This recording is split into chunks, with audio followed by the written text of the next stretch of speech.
has been absolutely beautiful, you guys. I can't believe it's come to an end. You guys will always be in my heart, and I sincerely appreciate it. No words can describe how I feel about you guys. And thank you from the bottom of my heart. God, I love you guys, and I love you guys.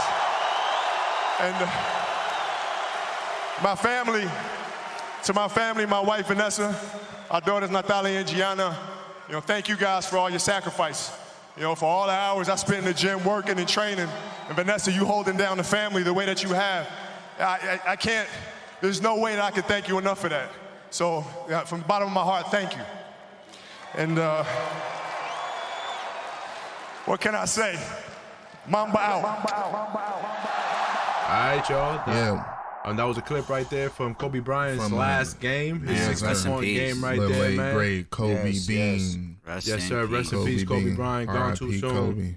Way too soon, bro. That shit hurts, bro. Yeah, man. That's me and shout out my dog Knife. Me and Knife in here with the white Kobe jerseys on. It was totally unplanned. Knife got the 3 stripes and Corey got the swoosh. Yeah, man. That's. I still, me and Dixon came over my crib, before we came to the studio.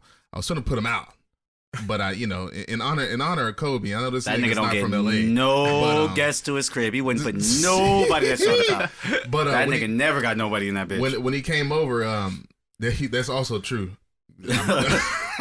Yo, go to my IG, Dave Ordine, if you want to see what this nigga fridge look like. He don't have nobody over in that bitch. That's a wild refrigerator. He actually took stuff out of my fridge just so he can record that. Yeah, okay. Just finish your sentence, nigga. We don't. But that fool came over there and we were talking about it, briefly, and he was like, I know I had mentioned it in the chat earlier, but he can't use the past tense yet. It's not was, it still is. Yeah, honestly, I'm gonna keep it a whole 100 with you, because I don't know if y'all noticed when y'all was talking about Kobe in the chat, like I had nothing to say. Yeah.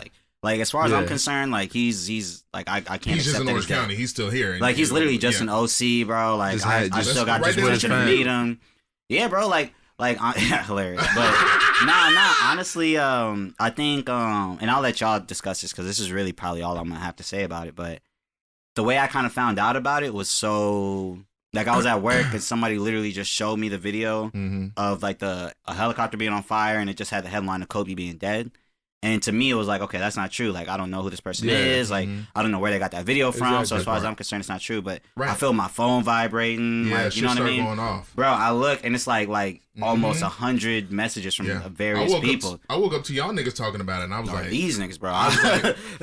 Because I was at work when I found out, and it was. Then I went back to sleep because I'm like, you know what I mean? It's like, this shit ain't true. No, that shit, it's not true. Because it was crazy how I found out was just.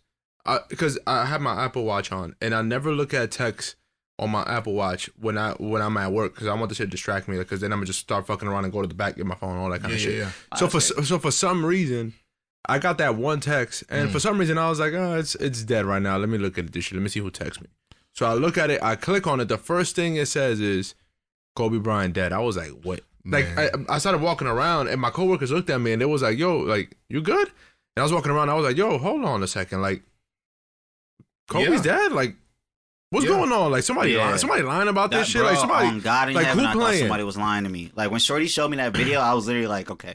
Like, she's lying. I thought it was a joke. Bro, it was just like feeling my phone vibrate as much as it was looking at my shit and just seeing how many different texts I had, like, from just how many different people. Just being like, damn, like, maybe this shit is true. You know what I'm saying? I feel it. It was really wild. Like, my roommate called me into the room, and he was like, what is this shit? And before I could read any words at all, it just was a picture of him. So, genuinely speaking, I would have never even thought. Yeah. You know what I'm saying? Yeah. I was like, oh, fuck, this nigga LeBron got this nigga to come out of retirement. Like, you know what I'm saying? Like, I thought that there was going to be some big news like that. Yeah. And then when I saw that, I was just like, whoa, what? No. That's the last thing you expect last to hear. Thing. Yeah. Last thing. Like, absolutely last thing. Nuts. Like, it was, the weather was shitty. Oh, the city really was quiet, you know, and and we're not even in to piggyback off Kev saying, you know, the city was somber and fucking weather was pretty shitty. You know, the last time we experienced that wasn't even a full year ago. Wasn't even a full year ago. On a Sunday. On a Sunday. Two different Sundays. Didn't John Singleton die on a Sunday too? I think so. Yeah. I wouldn't. I think so. Didn't John Singleton pass in January of last year? No. He passed like because I want to say Nip passed in like almost March, but it was like just after Nip, so it would have been. It was March, after Nip. April. Okay. It would have been March, April, because I remember it was like not long after Nip, and Nip died. He died like the last day of March. Yeah, because I remember Nipsey died when I was like in school, and that would have had to have been past January. Yeah. Okay. But yeah, man, that whole shit, like, at first when I first got the joint, like TMZ said it, so I don't know if anybody else, like, if anybody else believed it. I don't know if anybody else believed that joint, but when I saw TMZ said it, the first thing I said was like, okay, I'm gonna wait. The first thing I said was like, I'm gonna wait for like somebody that does basketball reporting to come out and say, like ESPN, like Rachel Nichols, Woj, anybody, like anybody, Shams, anybody that does basketball. They're not gonna like put up some information. Exactly, because then like you got all these stupid. First of all, who killed Rick Fox? Right, exactly. How did Rick Fox name come in here? That nigga Rick Fox was dead for like 6-7 hours, bro, before somebody had to say something. Who came up with this? Like, who was the first person? Like, yo, Rick Fox died too. Like. What, man? That's why I hate the media, but at the same time, as much as like I hate the media, I gotta commend the media for standing their ground. They suspended the guy from ABC for reporting that false information on all of his doors. Oh, that's right. Okay, they should. Because the shit's sick. You don't just. And Denzel said it first. Try to sensationalize. Everybody's trying to be first. Everybody's trying to be first. You know what I'm saying? Yeah, that's it. And we know TMZ is no stranger to killing people off way before niggas is not fully tucked. Do niggas remember when they killed Wayne? Niggas, yes. Yeah. Y'all remember when they killed Wayne, bro? Remember when they killed Rick Ross? When they killed Rick Ross, bro. I was almost in tears when they killed that nigga What's Wayne, wrong bro. with this fool right here, dog? I don't know. He took 2 sips of that White Claw. That nigga been... What's this nigga here, dog? I'm just not ready for that word yet. What word? It's not. Look. Fucking Tuck. Yo, can we please talk about something great? Hold on, but before we do that, if you niggas out there don't realize TMZ is everywhere and nowhere at the same time, bro, niggas are the all-seeing eye. That's why it's so funny because they are fucking ass. They're everywhere. Hey, son, like they literally. Before the family found out, they put the news out. Yo, because the craziest part about all this shit, Kobe got a 17-year-old daughter that's old enough to comprehend and understand everything. Yeah. Imagine her scrolling through IG and the first thing she sees is Kobe Bryant dead. And that's how she found out. That's how the family found out, yeah. That is fucking insane. And she started having, apparently, didn't she, or from reports said that she had like a panic attack when she saw that? Bro, I would have had a panic attack too. Like, I mean, honestly, like when I've seen that, when Shorty showed me like the video and was like Kobe was dead and shit, bro, I completely like shut down. Yeah, that's what happened to me. Like my body shut down. I couldn't move. I was just looking around like, what? Like, yeah, bro. Like I promise you, somebody said something to me and I just completely ignored what the fuck they said, and I was like, yo, this shit cannot be true, bro. Like out loud in front of customers, my manager, like all that. I was like, there's no fucking way this shit is true, bro. There's just certain figures that touch you in a way to where they become immortal while they're still living. While they're still alive. Exactly. So you don't ever expect it. Yeah. Yeah, and the fact that you just, like, first off, I'm trying to put this into words, but, like, growing up, you have heroes, like, real live heroes. Who are living beings. You know? Yes. And it's just like, damn, they could do no wrong. Yeah. You know, like, they can do no wrong. Like, they're not allowed to get hurt. Like, nothing happens. And then it does, and you're just like, well, damn, they're really human. Yeah. And arguably, you can make the argument that, like, he is top 3 most famous, like, basketball player, athlete ever. Yeah. Including Michael Jordan, LeBron James. You could throw in, like, Ronaldo. You could throw in Messi, like Serena Williams. Literally, like, like he was global. He was a global guy. Like he was.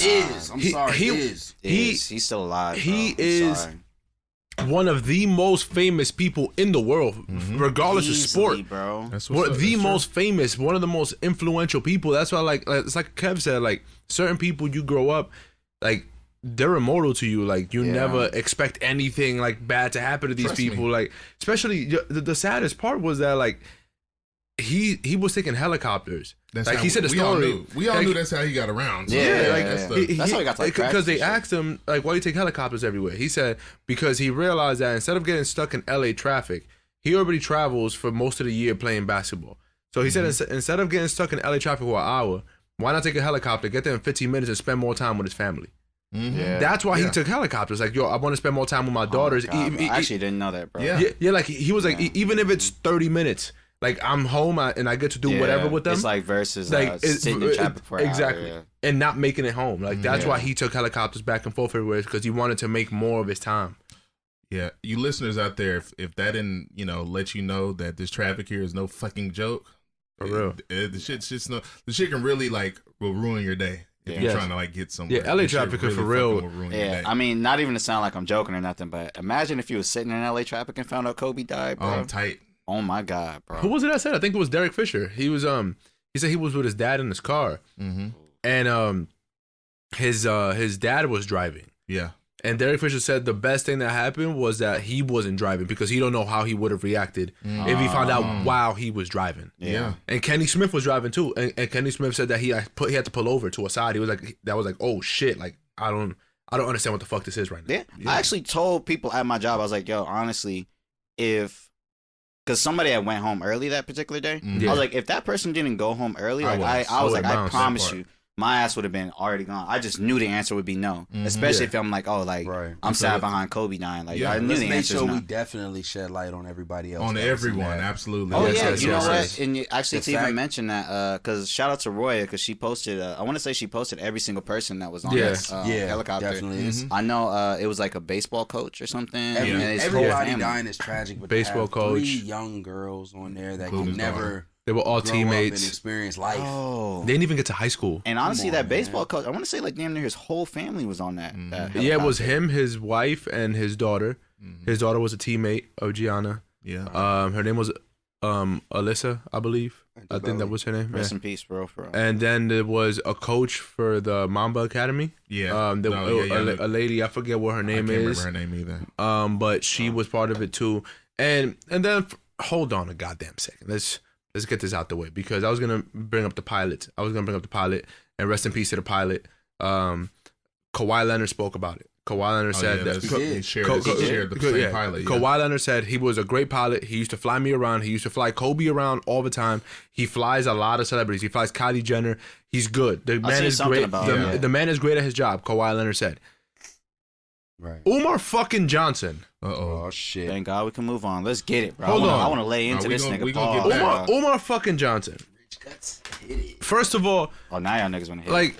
Go ahead and have hold on, let me introduce y'all. Let me introduce you to the bozo of the fucking week. Oh shit. And it's him. It's fucking Umar Johnson. Can he be the bozo of the millennia, bro? Don't call him. Like every time I see this nigga, every time he on, bro, every time he pop up on my screen is with some bullshit. It's with some stupid, manipulative, brainwashing bullshit. So for those who don't know, how did he get famous? What does he do? Like, what is his occupation? Yeah, how bro. did he Enlighten us. such you know what his occupation is? Being a troll? bullshitter. You know what his occupation is too? Showing up at the Breakfast Club and letting Charlamagne let him run his fucking mouth. Oh yeah. That's why he's famous, because Charlamagne invites him into the Breakfast Club and lets him talk his fucking bullshit and brainwash people. Because it's like I keep telling people about this fucking bozo. First of all, don't call him doctor. That man's not a fucking doctor. A doctor save lives. Ooh. That man has done nothing in his life. Let's get that out the way. He goes by Dr. Umar Johnson. But does he have a doctorate, or he's just out here talking? That's like Shaq having a fucking doctorate. I mean, Shaq has a real doctorate. He's a real doctor, but you calling him doctor? Nah. Okay, I feel you.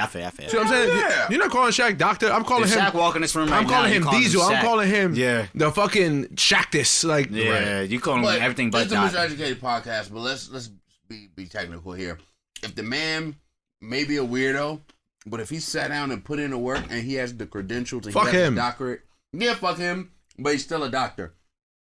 But he's not a credible one if he's out here spreading shit like that. Not a credible doctor. Let's go with that. He's not a credible one. I'm going to look right now and see if this nigga actually has his doctor. So, above, there's bullshit, and then there's technicality, and then in between there is real. Okay. He's not being real, but we got to skip a step, and we got to say it's still a black man that's went above and beyond and got some credentials. He may have fallen from grace and been fucking up and running his mouth, but it's still a black man who's got a platform.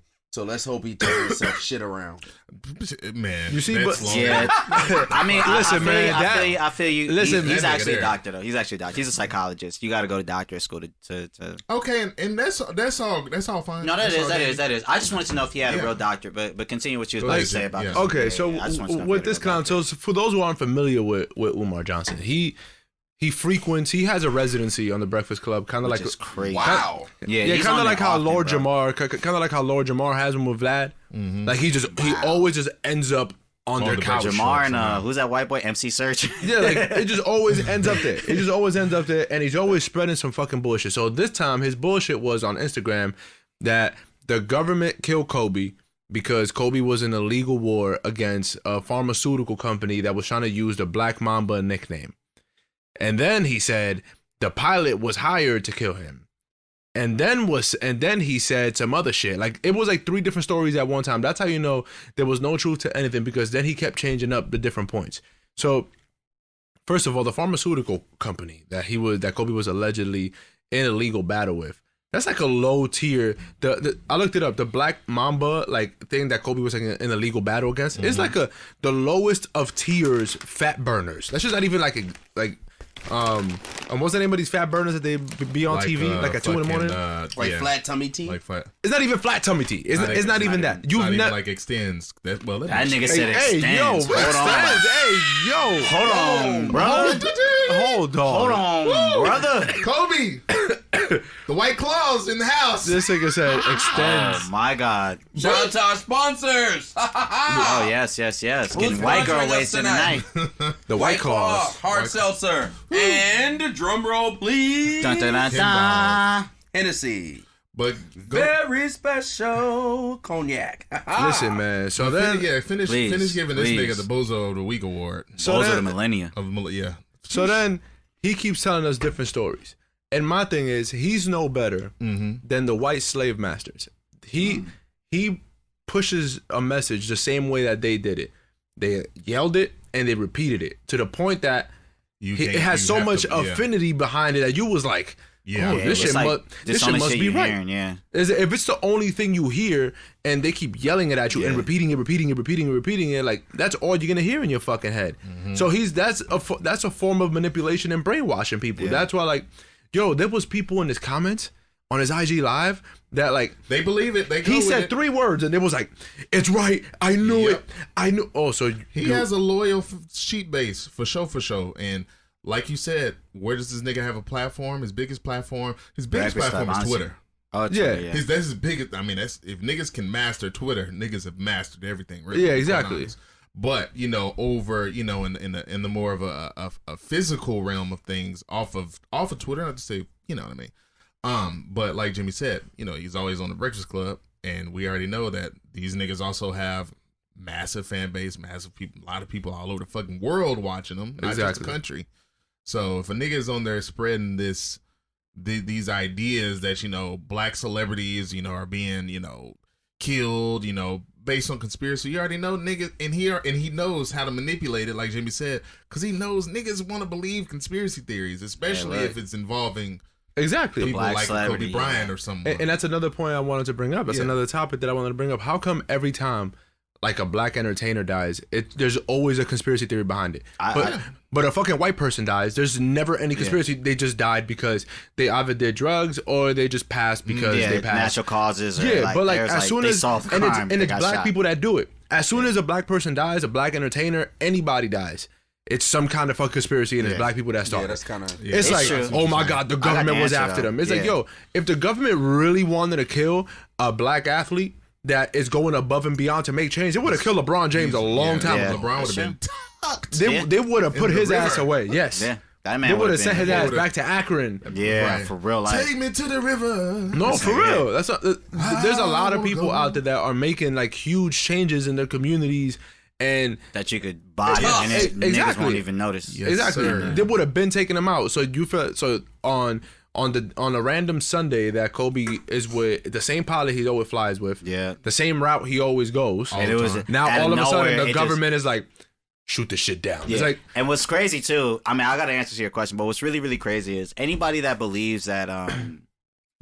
that person's death or that helicopter crashing was a conspiracy was not in LA on that Sunday. That's what I keep telling you. You know what I mean? Or that weekend. Because it was like sunny every day up until that particular day. It was like Sunday. Hella foggy. Saturday was like 80 degrees. Bro, that particular Sunday was just foggy. You niggas are killing the clouds, nigga. Dog, I told you before the show, bro. I told y'all the deal.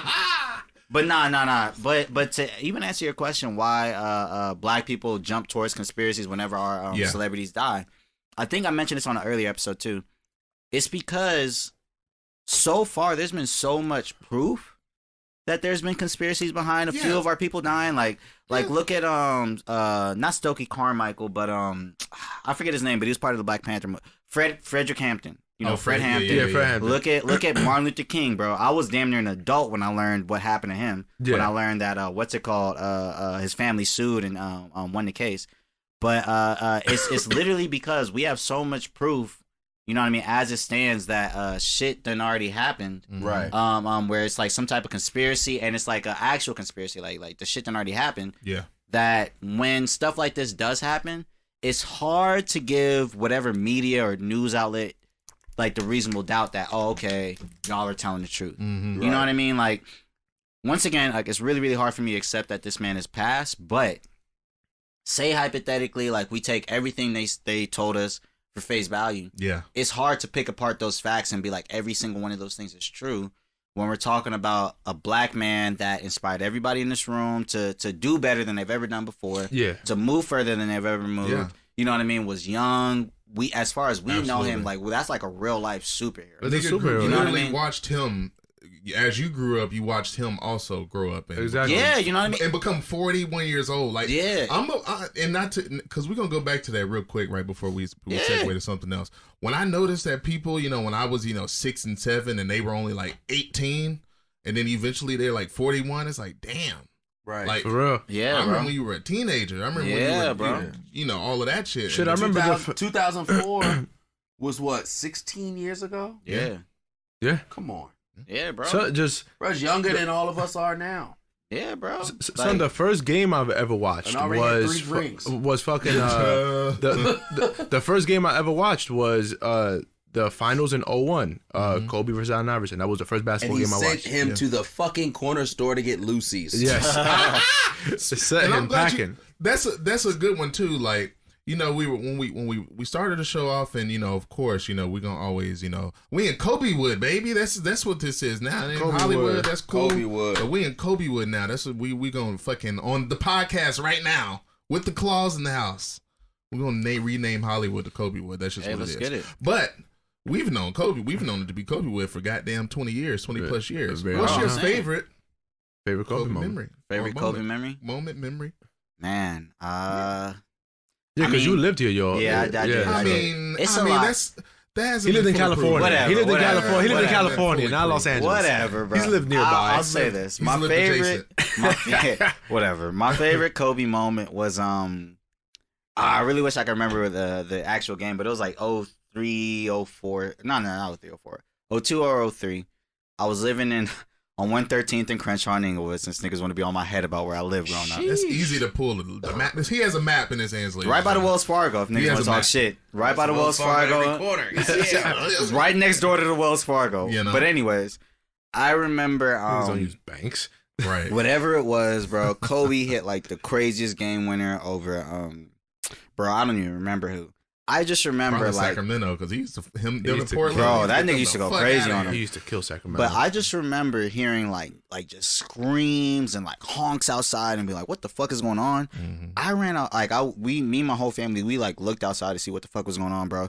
It was like a group of like people just running down the street in Lakers jerseys. It was like, he did it! Mm-hmm. He did it! He did it! Just going crazy. Yeah. And niggas was just looking like, wow, like damn, bro. Yeah. Like this nigga's really like he's touched the city like this. Even my Mexican ass roommate, shout out to Chris, bro. I love this nigga to death. My Mexican ass roommate had a whole ass shrine. I hope y'all niggas saw that post I made where it was like the jersey, shrine? the crazy eights, Yeah. I the saw like 3 that. Santa Maria I candles. saw that shit. Damn, that's fire. I saw the Bro, Santa I Maria- went home. saw I was the Santa like, Maria wow, candles. like these niggas was really out here No, mourning, for real. bro. And I mean, that just goes to show you, and all of the it doesn't even. I mean, it doesn't have to be a black celebrity. Don't get it twisted, ladies and gentlemen. I mean, because I know. People who felt this way when Robin Williams died. Man. Oh yeah, of course. No. There's like It honestly took me like 2 years to accept that he was dead. And I mean, and to your point, to know how Kobe touched the city, and to not only touch his people, but everyone, and then of course, you know, when you play in a city like Los Angeles, your celebrity fucking expands beyond. Especially when you win, especially when you're good. When you're a winning team. Especially when you're a winning team. But I mean that makes sense. And you know, even me being way over in Texas, and you know, and Jimmy, you know, being in the Bronx, Kev being in VA, you know, we all know Kobe, you know, but you know, it would have been, you know, Kev said something in the chat the other day that I kind of understand, and I wish the same thing. You know, though I lived in LA for his final game, I wish I could have been here during the times when. Right. You know, they were fucking dominating and having 3-peats and 2-peats. To be a 12 or 13-year-old kid, and like, it'd be Sunday. You know, the games come on early on Sunday, so like I just remember being like 10, 11 years old, and it's just like Sunday morning, and like the Lakers is playing on ABC. Right. And he's just... Or on NBC. He's just torching motherfuckers. On NBC. Yeah, he's just fucking torching motherfuckers. And I'm just like, gosh, like... He won't ever lose with the space boots on, bro. The fucking space boots on. And I'm just like, Allen Iverson, like worked hard for this, like Allen Iverson, and he just sent him to the crib every time. He sent Allen Iverson back to his fucking hair braider. Right. So it was his mom, wasn't it? Kobe is the reason that Eric Snow is 300 pounds. Yo. I wonder what Eric Snow is doing. Fucking somewhere eating snow. Goddamn. Snow being a weirdo. Kev, so that's your favorite Kobe moment? Just, you know, his That is my favorite Kobe moment, mixed with the fact that everybody can always make the LeBron, Michael Jordan, Kobe comparisons. Yeah. But like people don't pay attention to the fine print. When LeBron started making those commercials with the puppets, and it was him and Kobe. Yeah. You know what I'm saying? That's like one of the most like at the time, it was the funniest thing. Yeah, it was great commercials. Well, that was funny as fuck. And then one of probably like my favorite moment ever, I probably looked at this video literally like 50 times over and over. Yeah. Is when the Jalen Rose commercial where he's in the restaurant. Oh, when the olives? Yeah. Jalen! Hey, that commercial is funny. The fact that they stare at each other like Jalen Rose's face, like even though they were acting, that came from a real place. Yes, like yes, that touched you. How many olives would you like, Mr. Bryan? 81. And then you have the waiter standing there like, yeah, the waiter's like 81. You can't even make Are that you serious? up. Like he's like, nah, I'm just kidding. He gets it. And that commercial right there made what Lou Williams said so believable. Yes. Oh yeah, I agree. So believable. And like everybody knew that Kobe was the person that you loved to hate because he was so good. You know? And I feel like for the most part, if you weren't in Los Angeles or let's say California, because he had fans all over California, I feel like if you was out of state, your relationship with Kobe was a love-hate relationship for the most part. It was. If you was outside of California, it was a love-hate relationship with him. Like, you fucking hated to see him win, but you was like, God damn, this motherfucker's good, man. Like, you gotta put it like shit, this. Man. Name a state. And somebody in the chat brought it up. Name a state where there's a team and then there's a star player on that team representing your state where all you do is win.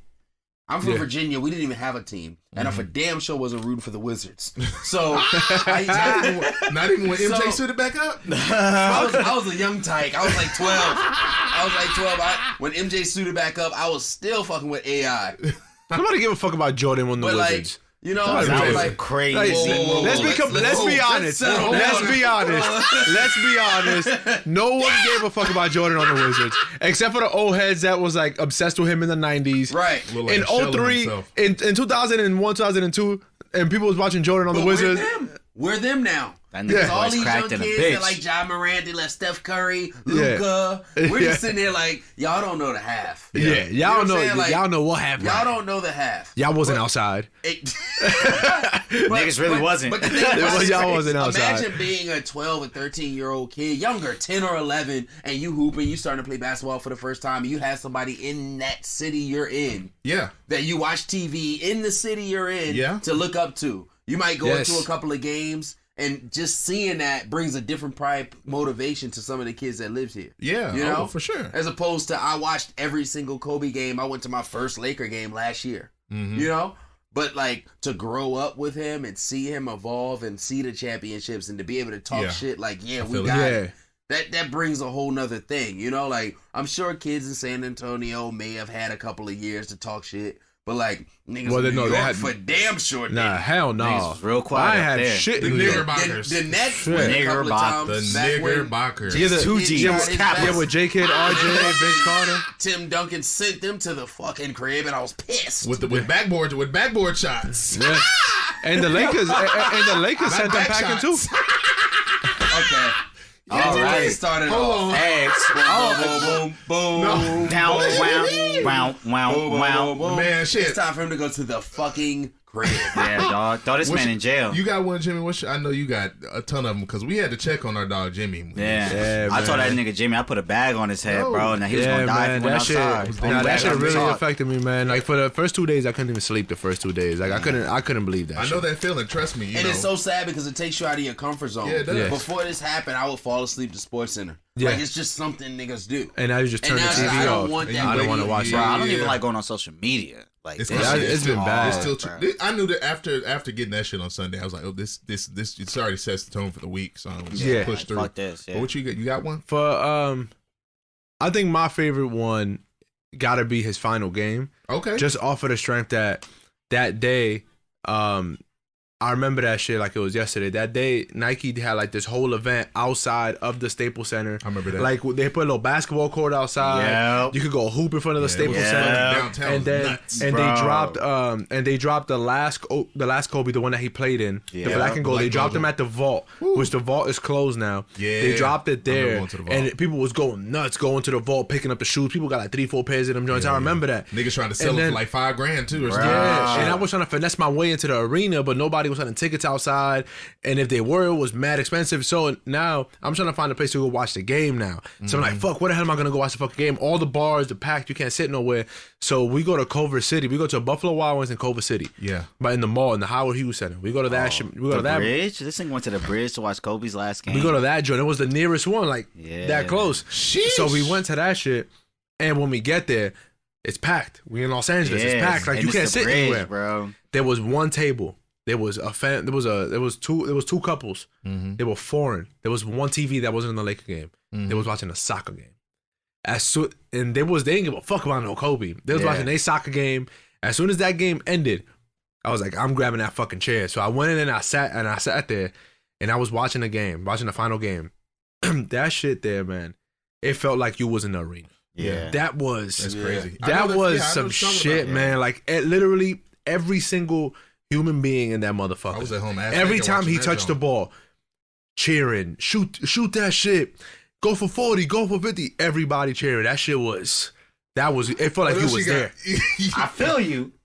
Can we double back a couple spaces? Yo, this nigga said he was ass naked watching our last game. We're cool. Excuse me? We're cool with that? Why were you naked watching? This nigga was so into a story he didn't even hear that. Nah. Oh my god! No, my memory of his last game was just horrible, man. I was going through a horrible breakup. What's your favorite memory of Kobe? And you already gave it. I gave it. Niggas wouldn't listen. Like you wouldn't believe. Like I don't be listening to myself. So I was going through like a little breakup. So it was on the TV, but mind you, I was in Virginia, so it was like 11:30 at night, to midnight. Yeah. And it was just like, damn. And I was already jealous because I was already supposed to be living out here. You know, so I'm like, damn, it's like 8 or 9 p.m. Like, they gonna party afterwards. Like, he got the fuck off. Like that's their king. You know what I'm saying? Yeah. And then I just remember just like, I watched his final game for the second time. A few days ago. That shit was nice. And it's almost like, and I'm so glad that I didn't see it a lot because it was almost like seeing it for the first time. Yeah. My roommate Chris, he said that he went on YouTube and specifically watched just the fourth quarter probably like 30 times before he passed. It's just something that it was the most amazing thing. It was fucking that fourth quarter was so crazy. And it's crazy because I was just sitting here and he was like, I was like, there's no way this nigga got 60. He has 35 in his 5 minutes left. What the fuck? Yes. Bro, that he was like, yeah, he did. I was like, he has 47 points and it's 2 minutes left. He's not gonna do it. And it's just like, I knew it was a pre-recording, but I just didn't believe it. I didn't see how. He could barely even jump off the ground. That's exactly how I felt rewatching it. It was crazy. That's exactly how I felt rewatching it. I'm like, yo, how the fuck did he pull this off? And that's why it's my favorite moment of his. Yeah. Out of everything that he's done and all that. Yeah. Like, bro, if you watch it, in the second quarter, his legs were done. They were fucking finished. And he said it in the interview legs too. Were already tucked. He said in the interview, this motherfucker. Stop saying tucked when referring to this nigga, bro. Alright, so we will send you with the other nigga that was on the show, bro. We just retired to the word now. You niggas been on ass. Not yet. We're not retired. We're not retiring the word. He's not dead, bro. He's alive, bro. He about to pull up right now. And like, if you watch the game in that second quarter, his legs was done, and he said in an interview about that final game. He said the night before, he was like, I don't know if I'm gonna be able to play, because remember his final season, he wouldn't play. He wouldn't play back to backs. He'll sit a couple nights in a row to rest his body. He had just played like three games in like 4 or 5 nights. Like, but that was his farewell tour. Yeah. So he was sitting out some games to rest his body. He old. He was sitting down. That's why he said like in an interview, like, yo, in that final game, I don't know if I was gonna be able to play because his legs was done in that second quarter. He was dragging his feet. So I was like, just in that fourth quarter when he was going off, I was like, yo, what the fuck? He can't jump. There was a few times he went up for a dunk. He didn't even touch the rim. He just like laid the ball up. Like he just put it in there. Like, oh shit, man. Like this motherfucker was incredible for real. He was a different fucking animal. Yeah. I want to say my favorite memory of Kobe. Well, one of my all-time favorite memories of Kobe is the fact that he took Brandy to prom. Like that is hilarious. That's crazy. I forget about that. I thought you was gonna say when he dropped 62 on Dallas in 3 quarters. That ain't yeah. I remember that. He dropped 62 at 3 quarters. Hold on, gentlemen. This man is dead before you start talking shit, bro. Hold on. Just remember that. Not only is he dead, he died with his daughter. He died with 7 people that played on the team damn near. Hold on. What did he say? Kobe Bean Bryant, one of the greatest human beings ever to live. Before you make your statement, Kobe Bean Bryant. Let him make it. Kobe Bean Bryant, one of the greatest of all time, bro. Before you insult him, and his legacy. Don't have me accept that this man is dead in the middle of the speech, bro. So be careful with your statement. Nigga, bust them cheese doodles open. Damn. Oh, hold on. Say what you want to say, and I'm gonna shout out our sponsors, bro. Because these ain't cheese. Excuse me? These ain't cheese. All right. Come on. Because goddamn, Nixon liked to, anytime Kobe did some magical shit on the Mavs, he loves to point that shit out. Right. But he hates to point out that Kobe's last game in the fucking NBA playoffs that I can recall. Bro, this man died on Sunday. Why are we talking about the playoffs from 2011? All them niggas were tucked. Dallas sent to my home. Back to LA. All right, so anyway. So what if nothing? They won a championship that year, didn't they? You goddamn right they did. Y'all niggas is laughing about a dead man losing the championship. No, don't do that. Because he sent LeBron to the fucking grave too. You nuts. LeBron was out there practicing with goddamn shorts on football practice today. Had the thighs out. That nigga was sitting there. No. You niggas talked about me watching Kobe last game ass naked. This nigga's looking at LeBron's thighs. Fuck no, Kobe. That nigga LeBron joins the fucking NFL. It's over. That nigga's not even gonna come close. No. Toss that bitch up. He's mossing it. Yo, nigga, put that shit on the table, dog. Quit trying to leave it next to you. We gonna move on, but yeah, like goddamn Kobe and Brandy at prom. But my favorite. And he was on the show, Moesha. Yeah, it was on Moesha. Yeah. But my favorite to take the SATs for him. My favorite playing memory of Kobe is probably one of my earliest memories. Whenever he threw the lob to Shaq again in Portland. In Portland, that was like one of my earliest memories of like, damn, this nigga here is a real deal. Hey, was that like that was in 2000? It was 2000. Kobe has an Emmy and an Oscar, right? He does. Yeah. I think he just has an Oscar. I don't know if he has an Emmy. I think someone mentioned that he has an Emmy. If he does, I would not be surprised at all. But he got the gold hardware. You know he got the fucking hardware for the Academy. That's dope, man. He got to do a lot. Yeah. He lived a long life. He lived a long time in 41 years. Long 41 years. So shout out to Kobe. Shout out to Gigi. Shout out to to everyone. Man, shout out to Gigi. Shout out Gigi. Watching those. I think that's the toughest part, man. Watching those. That's been tough. That's been watching those compilation videos and of them seeing too. that spitting image of her moves exactly. Yo, she was like him. She was. That was him. That was Kobe Bryant. And that was him. And the fact that bro. we only see an image of a sweet little girl. Mm-hmm. We don't know that until they started playing the interviews. Where it was one interview where it was like, yo, Kobe, like, you supposed to have a boy. Somebody's supposed to lead your legacy. And he said he loved girl. He loved girl. Said that Jimmy she Kimmel. interrupted, like, I got this. You know what I'm saying? Like, what the fuck? She was him. Yeah. She was him. There was when Tracy McGrady was talking about, which was, it took me like 2 days to watch. T-Max was it took me 2 days to watch that. Really I'm not watching. It took me 2 days to watch that. But T-Max said when he used to go watch her play, he'll tell her like, Gigi, go kill him, and she'll be like, you don't gotta tell me, Uncle Mac, I got this. She was Kobe. She was him. Like that was, and it's crazy because like, you could tell like she heard everybody else saying like, you need to have a boy, you need to have a boy. She was like, nah, fuck that. No, we good. No boy around here. I'ma carry this motherfucker. We good over here. And the sick part is that she was already good. Like she had a future already. She would have went to UConn. That's what she would have went to the UConn. WNBA. She would have been. Oh my god. She would have been a Hall of Fame in the WNBA. Tell me we got man. something else on the docket, bro. Yeah, y'all niggas about to. Yeah, Y'all niggas about to get me in my field in the shout out show. to homie Megan Walker. She reached 1,000 points. Yeah, tonight. shout out Meg Walker. That's Dave's sister, right? Yeah, that's Dave's sister. Good job, Dave. Shout out Dave. Shout out, and shout out Meg. And shout out UConn. Good job, Dave. Yeah, right? Dave, Shout you out, good job, nasty Dave. nigga. You was pissing in butts in VA too, motherfucker. That nigga for sure hit me. That nigga for sure hit me up when I was like, yo, something wrong with Kev. That nigga was like, yo, nah, we was pissing in butts in VA, bro. Relax. Niggas is pissing in butts in backyards. It was Fucking just Sebastian, nigga, we have not forgotten about you. We're Hey, Seabass. We about to visit Dallas. I was chopping up with Corey behind that one earlier. But yeah, man. Yo, there was one more thing I wanted to mention about like Kobe sneakers. Oh my god! Like I had a good comparison to the rollout, like of the nines, right? of the nines, and then of his final pack too. The final pack before the Fade to Black. The Fade to Black pack. Fade to Black. Yeah. Fade to Black.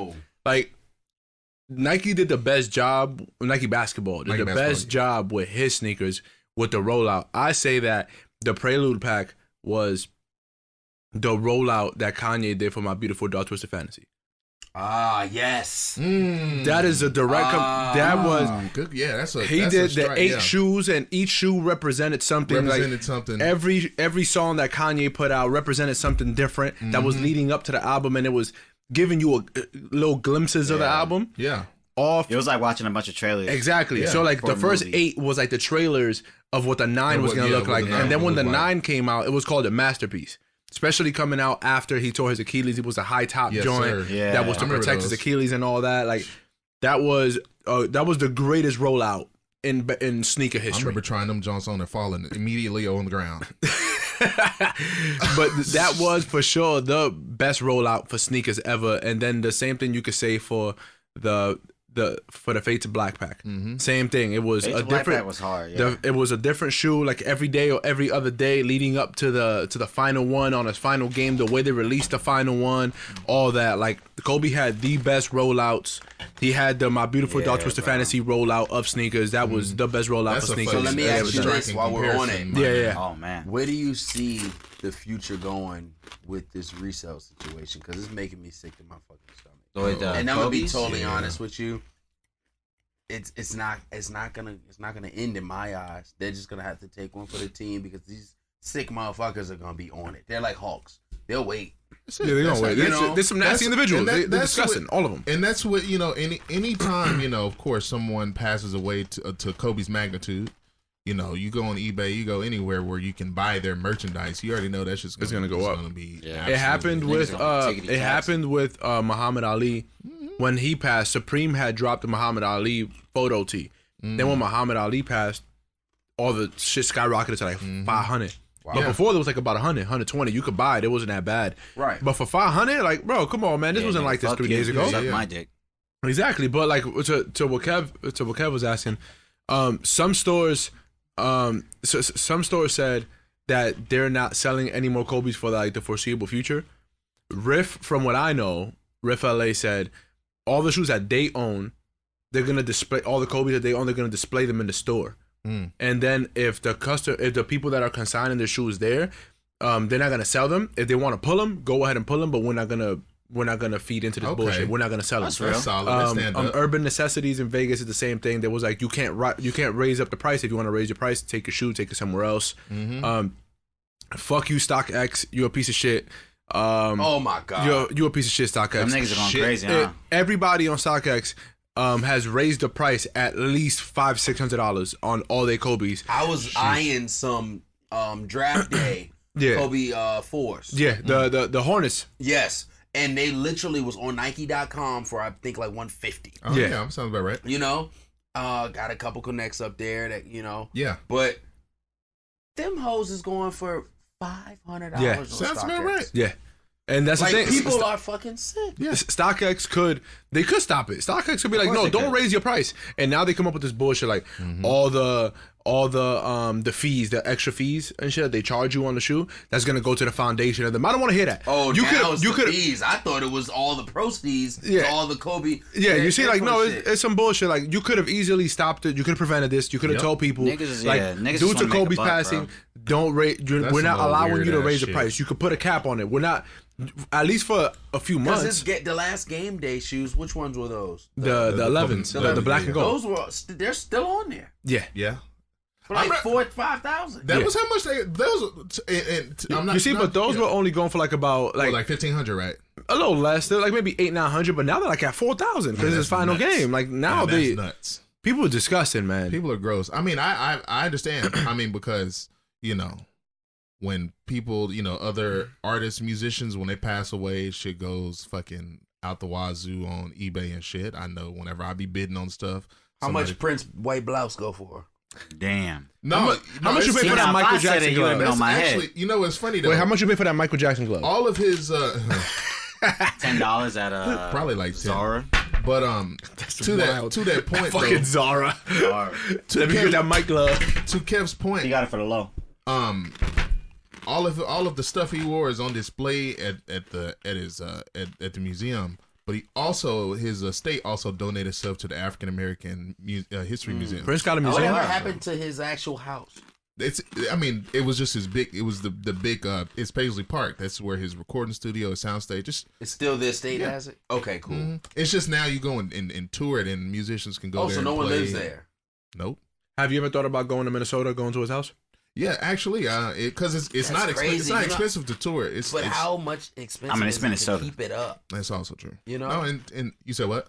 To keep that house and to keep it up. It's expensive as I'm shit. sure it's worth it though. Well, like, it's Minnesota. It's Minnesota, so I don't think it's as Plus expensive. them shits there. Yeah, but no, that open the bags, nigga. I'm about to go take open it young, fucking cheese doodles. Y'all niggas, can we move on, bro? I'm talking about dead black people, bro. Yo, I haven't eaten in a week. Sheesh. Yo, what's good, bro? So talk about that. I get paid at midnight. My boy Jimmy was goddamn on some sneaker talk for all you sneaker motherfuckers out there. None of you niggas on? I know Jimmy got Kobe's on right now. Yes, you sir. ain't got no Kobe's on? I had some Kobe's, but I gave them away. Can we? Is there any chance? This man is not dead, bro. Can we talk about anything else, bro? My please? brother always gets on me, bro, because I had the Bruce Lee's. Where the fuck that come from? Whoa! Can we talk about how this nigga got the things happen. Where'd you put that bag of chips from? The all-dress ruffles. I think they got Canadian ruffles. Sound quality gonna sound nuts. We gonna be some chewing bastards. But guess what? It's okay. Because y'all get us. And you want to know something? Segway Jesus, take us there. Hey, look. I feel a rant coming. Look. A Kevin Durant. I need to shout out our sponsors tonight because we are going crazy. We are going nuts in this Why bitch, did bro. niggas start standing? Because I'm actually about to step out and take a piss as well. But before... Take your ass home. Eat a dick. This nigga's hot because he had to wait so long for us to get here. Yes, fuck y'all. I was waiting out. Yo, let me tell y'all something. Yo, when I was waiting for y'all outside to get here, there's two Mexican dudes pulled up on me. I was watching them from the parking lot. They came up to me. They was like, like you were in Friday, huh? They pulled up He's on me. Hispanic. He wasn't on Friday. Yo, these motherfuckers. Nah, I was on Thursday, motherfucker. Fuck out of here. I hope he says what I think he's about to say. I'm gonna be so pissed. Yo, they pulled up on me and they asked me if I was a part of a gang and if I did graffiti. MS-13. Nah, not MS-13. I forget what gang. It was some weird name. I never heard of it before. We downtown, so like you could tell it's like one of those gangs that was like made in somebody's like backyard, and there's like 7 people in it. It's one of those cliques that turn into a gang. Yeah, like you have like Sunday meets for football at your shout club, out to Playboy Bunnies. and then like one of the homies pulls up with a gun and is like, yo, let's turn this into a gang, my nigga. Like, let's do this. Real life. It's like one of those things. So they pulled up on me like, yo, you part of this? You do graffiti? And they do graffiti because I saw them do graffiti on the wall over there. So I guess they came. And why would a nigga be selling shit? Yeah, like they came to me like, yo, you do graffiti too, fam? Like, what's up? And I'm like, I looked at them. I was like, I'm lost. I'm looking around like, wait, what? Like, what are you talking about? They named the gang, and I was like, no, what are you talking about? Don't know what you're talking about. Be like, yo, you do graffiti? No, do I look like I do graffiti, motherfucker? Yeah, you're from the Bronx. Shit. You sound like it. You might not look it, but you definitely sound like it. Shit. But yeah, anyways, fuck y'all. I waited outside an hour for y'all to get here. We got here though. So? Yo, you want to know something crazy? I gotta say one thing. Go ahead. Nipsey Hussle, Oof. Grammy nominated to now Grammy Award winning. I got something to say about that. Hold on. Before we get to that, can I shout out the sponsors and then go utilize the band, y'all? Hurry your ass up. Nigga, eat a dick. Hurry your black ass up, man. But before I hurry and before you eat that dick that I just asked you to eat. Pause. Well, it looks like we're going to cut this one short. Eat a dick. We are going to shout out Trader Joe's. Why are we shouting out Trader Joe's? Because this is the unofficial 5th host. Trader Joe's has provided us with snacks for many weeks. So please. No hoes. Hey, look, not yet, but the hoes now know that we are shopping at Trader. There it goes. There it goes. There it goes. I pointed at you. That's why you said it. Listen, y'all. If you need your snack needs, you got to shop at Trader Joe's. And if you are trying to drink, you need yourself a White Claw. You need yourself a White Claw. Kevy, go ahead and shout out the flavor you drinking. Ruby grapefruit baby. Corey, shout out the flavor you drinking. Fucking black cherry with 2 C's in honor of Nip. There it is. And Freeway Jimmy. I'm drinking a raspberry. You know what I'm saying? Raspberry beret. There it is. There it is. Drinking a raspberry. And myself am also sipping on the raspberry. Freeway Dave. So let me tell y'all, if y'all want to get lit, if y'all want to eat, if y'all want to feel great, shop at Trader Joe's and get yourself a White Claw. That is the only way to live, especially on a Thursday night. It is litty. Yeah, whatever that nigger said. Yo, fuck this nigga in this coon. Fuck this nigga in this coon. Talking music and shit, we finna get nigga, in the goddamn... fuck the Grammys. The fucking Grammys, you know. Project Pat never won a Grammy, nigga. Fuck the Grammys. Unfortunately, on Sunday, you know, it was a dark DJ cloud Screw never won a Grammy. Fuck the Grammys. I mean, I'm with you on that because DJ Screw should have already done won a Grammy, but anywho, like I was going to say, you know, fucking this past Sunday, you know, dark cloud over everyone's head, and the fucking Grammys still happened. Of course, it's a multi-million-dollar dick sucking event. For sure. Whoa. Go ahead and continue, Corey. I mean, that's what they're doing. They just sucking each other off, man. They just industry. How many people getting sucked off in the audience? You think in the audience? What in the audience? I would say 0. Honestly. I'll say one person. There'll be that one motherfucker that'll be like, yo, let me get some head while we here, you know? Like, who getting head in the Grammys? Who you think? I would think somebody get a hand job before a head. I could see a handy. I could definitely see a handy. I could see like at least a dozen handies getting given out at the Grammys. Who all you think getting handies? I would say yeah. Anybody nominated for Record of the Year, Album of the Year, or Song of the Year is getting a handy. So you think Billy Porter was jerking off Lil Nas? Whoa. No, I don't think Billy Porter was jerking off Lil Nas, but I do think Lil Nas had a hand on his dick the entire Grammy. Okay. Pause. Okay. I can see that. Probably. Pause. Go ahead and sing the song if you want to, but pause. We're gonna take Dave's ass to the Old Town Road. Pause? We okay with that? They just say you're gonna take you to the Old Town Road. That nigga said he's gonna take my ass to the Old Town Road. Whoa! Oh, now it's false. Ain't nobody about to bust this Henny though. Hey, because if you niggas ain't busting can we have I'm taking it MLK? MLK? Hey, yo. I'm trying to have a dream, dog. I'm coming over. Never mind. Keep the Henny. But that's a whole pause right there. That's a hard... Why? You said hard what? Nobody busted open. I'm taking it home, and then Kev said, "And I'm coming over." Faded. Why are they faded together? Yo, listen, man. We locking both of you niggas up. Look, niggas in separate cells. Call braces. Turn on Disney Plus. Double trouble. That nigga said he took it back. Brace face. Bro, Brace Face, Weekenders, and Dave the Barbarian only came on after midnight. And Double Trouble. That's two Disney Channel references. Double entendre. Ooh. Kevin Boy's nice with it. Niggas won some Grammys. Well, not really niggas. Niggas ain't It wasn't no niggas winning Grammys. But niggas in the general Grammys, sense. People were probably doing blow in the audience. People were either getting blown in the audience. Hey, only handies. Or handies. You know. All of that, nigga. It's Hollywood. It's KOBEWOOD, nigga. That's how we're doing it. And it was in Staples, nigga, where Kobe goddamn reigned supreme, nigga. But the record of the year and all that shit, you already know the Grammys went down. You already know the Grammys were on their goddamn Grammy shit. They always on their shit. You know, as a nigga who, you know, is doing the whole music thing, you know, and to see shit like this, you know, watching the Grammys is just kind of like one of those things that even if you don't watch it, you know, you'll still know what's going on. You'll still tap in. Dixon ain't watch it, but he probably got, I didn't get to watch it. It was on CBS, so CBS is like the hardest place to like stream. Hold on. What's up? You don't have CBS? No. So my nigga, all the shit you was talking about me not having a motherfucking antenna. Shut your mouth. Here it comes. Listen. All the shit you was talking about me not having an antenna. Do you have an antenna? Just answer that question. Do you have an antenna? Hold on. He said, he said, here it comes. Listen. That nigga on WWF, what's his name? Used to say that shit. Who? What's Paul Bearer? The one you look like? What's the what? D-Lo Brown? The fuck up. Yo, somebody pull up D-Lo Brown. Everybody listen to the show. Pull up a picture of D-Lo Brown and go to Cali Mount Kev. Yo, shut the fuck. If y'all do that shit, you're getting blocked. Nigga used to shake his fucking head. What's the commentator's name? That used to be like puppies whenever the bitch used to come out. Jerry the King Lawler. Oh, no, Jerry the King. Jim Ross?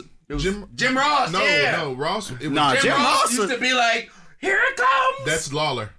Jim Ross. Jim Ross used to be the only nigga actually like. Yeah. Actually, Jim Ross was the fat one, Jim right? Ross was. Jim Ross they were was both more, fat as fuck. Jim Ross. He opens since I'm wrong. But you better mix that. You better mix that with the claw. You mix that with the claw. Hell yeah! You better have some mixed. Nigga, this is nigga. We gonna dedicate. That you better have some mixed babies, nigga. You better mix that White Claw with that Henny. That's the black. That's the white. That's what I'm saying. Kobe, then. That's the mixed babies. I'm okay, bro. I mean, shout out to Cole, of course, but I'm okay. Man, look, let me get to some Grammys, nigga. Let's get into some Grammys. Let's talk about this bullshit. Let's talk about this bullshit. No, hold on a goddamn second before you get on that, my brother. Hold on. Can I just say fuck the Grammys before we get there? Listen, hold on. Let me address this clown over here, Dave. Hold on. Let's talk about antennas and streaming services. Hold on. This nigga said the amount of shit you was talking about me not having an antenna. Yes. Bro even logged on to the Miseducated podcast Twitter, found a tweet where I was like, damn, I can't watch this. It was like a debate or some shit. Niggas like, oh, you don't got antenna? I'm like, oh, fuck you, bro. Listen, 2020, who the fuck got antenna? Listen, hold on. So when you first sign up for an internet provider, they give you internet in a bundle with the antenna. It's not physically an antenna. You don't put it on your fucking TV and put aluminum foil on it and you wave it around like a fucking fan. Wave it like you just don't care. You don't do that. They give you a little box. It's like a little box. You connect the TV to it and like your little fucking, you know the white cable that nobody knows what the fuck it is. The fucking Ethernet? No, not the Ethernet. The white cable that comes with the apartment. Oh, right. That nobody knows what the fuck is. It's just a fucking cable that sticks out the wall. That's your antenna. So that gives you the basic channels. You can sign up for that. So when you sign up for this shit, you get it damn near for free because you're paying for the internet. Right. Once they start charging me for the TV, I cut it off. That part. So now I don't have the basic channel. So therefore, I have to sign on the Apple TV. Mm-hmm. But CBS, for some reason, is the only one that you gotta fucking pay for. That you gotta pay for. Yes, you can't even sign on. Yeah, CBS is the only one, so that's why I couldn't watch the Grammys. You gotta pay $14 to watch CBS. The fuck am I pay $14 to watch CBS? When I have it on my regular, well, my mom. Yeah, exactly, my mom. Yeah, I can't even sign in my mom's account. Shout out mom for letting me use the old TV for free. Hell yeah, I had to. Mom used to be hooking niggas up. Mom's always got cable. Yes, that's how I goddamn logged in. But anyways. Get back into your shit, Corey. I just wanted to tell Dave how crazy he is. Nigga, fuck you and your antenna.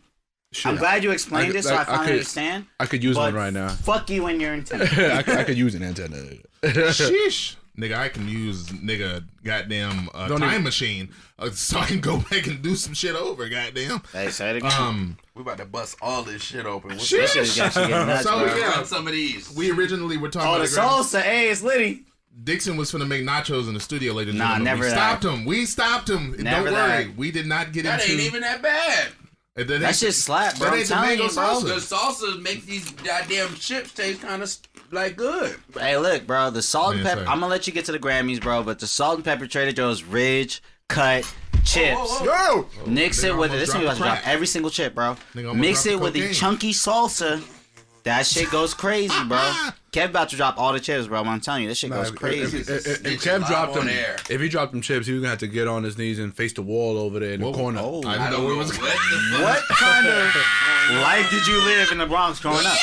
Wait, so your parents never made you do that, like when you was in trouble? Nah. Honestly, when I was African, bro, so we used to do nut shit, bro. We used to have the whole books. I didn't start getting on my knees on purpose until I became an adult.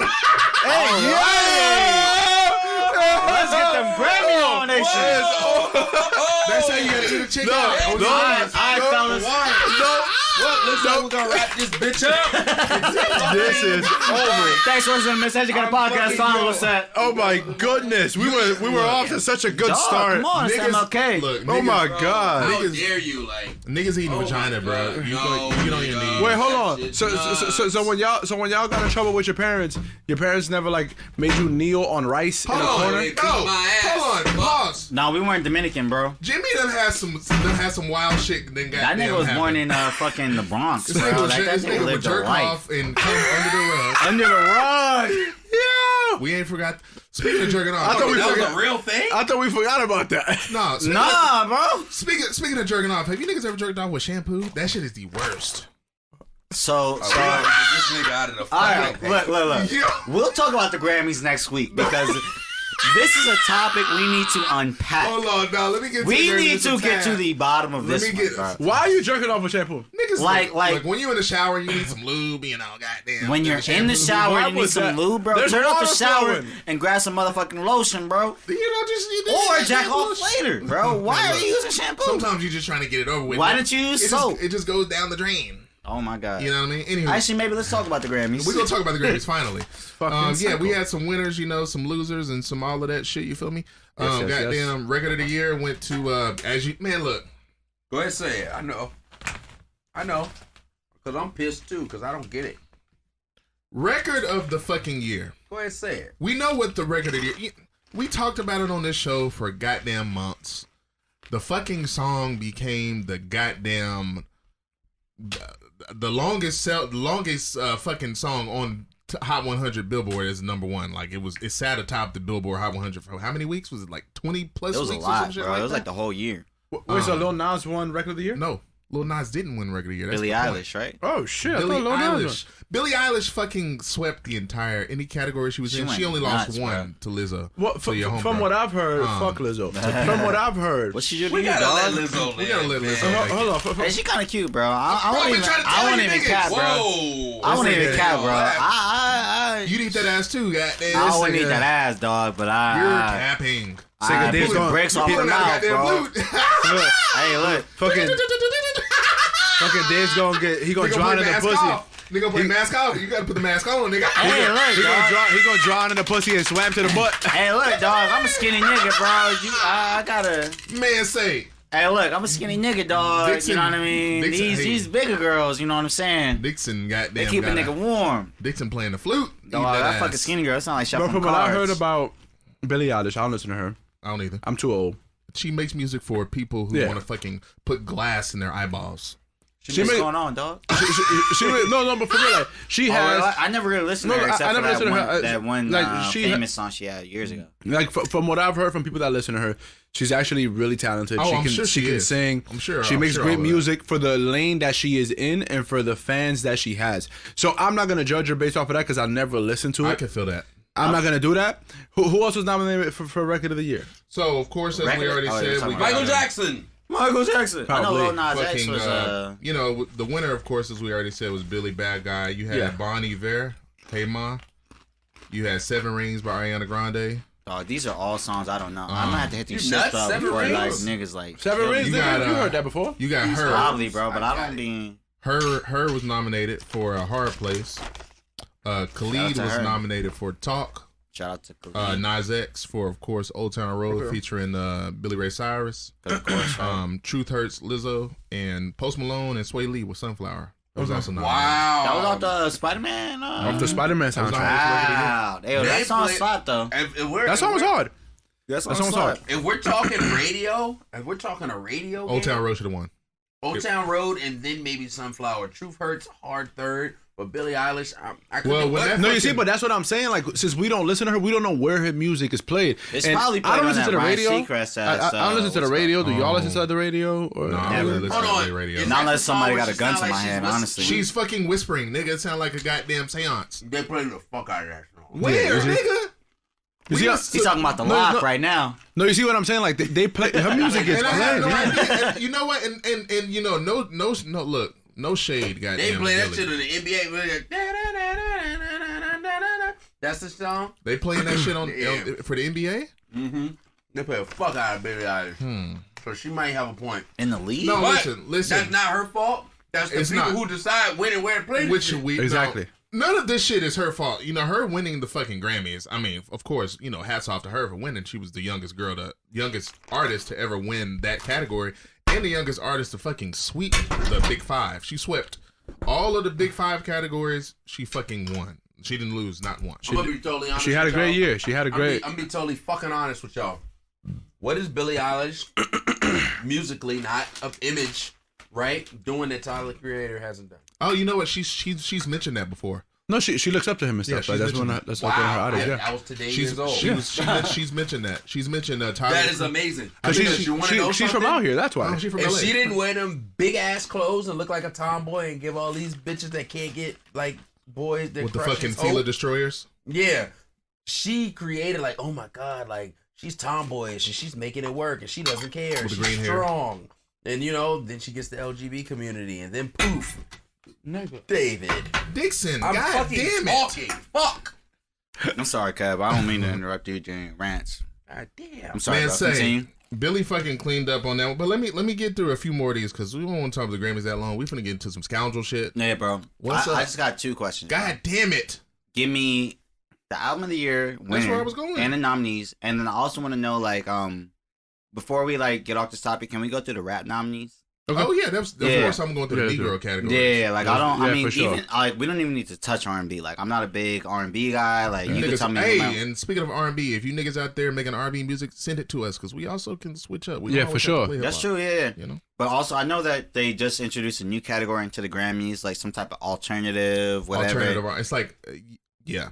It's still pretty a much like slight. those R&B adjacent motherfuckers. Like, but like I really just want to hear album of the year and then rap. You know what I'm saying? Okay, so let's get into it then. Album of the year. Yo, shout out to Freeway for talking shit about the Of chips course. and salsa I brought just to be like murdering the motherfuckers. I'm glad Too, I'm these niggas are murdering the eating. fuck out of these shit. I'm Yeah, glad you and niggas- shout out to Listen. Kevin too. Listen, that's behind us. I got damn. That is behind Oh, us. now y'all niggas don't want to talk about the past. Listen. All right, whatever. Move on, bro. Listen, that's behind You ain't never us. been so broke you had to sneak and goddamn eat some of your roommate's food without them noticing and waking up. Hey, look. Your roommate made chili and I was fucking that shit up. Hey, Corey, before you get on to the next topic. Wait, which roommate?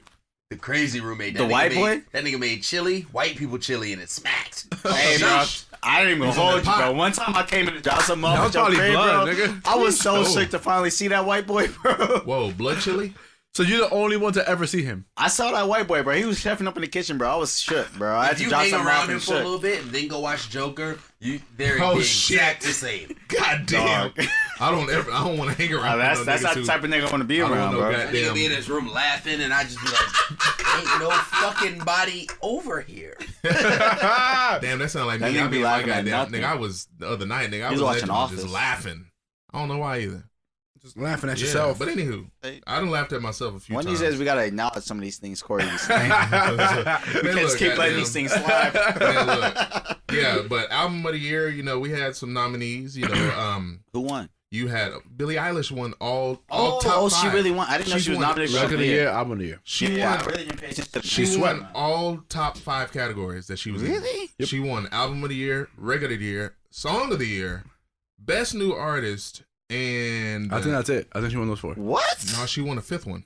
She was I think 5 for 6. Shit. She was 5 for 6. She was like 5 for 6. But She bodied it. yeah, but for this for album of the year, we got Bon Iver again. If you niggas don't know who Bon Iver is, I didn't even know Bon Iver dropped an album. Bon Iver had one song with Jay-Z, and now and then. Oh, niggas- Kanye. Yeah, Just Kanye, They pretty my much. bad, not They pretty Kanye. much. Did He was the on My whole Beautiful Dark Yeezus Twisted album, Family, didn't yeah. they? And he was And on Twisted Yeezus. Fantasy, And Twisted yeah. Fantasy. So we got to shout out Bon He had a Iver. pair of Louis Vuitton shoes named after him. Where the fuck is Mr. Hudson? Hey, I ain't even gonna hold you. Yo, bro. shout out wherever Mr. Hudson is. I want him to come back. Where is Right. Farnsworth Bentley?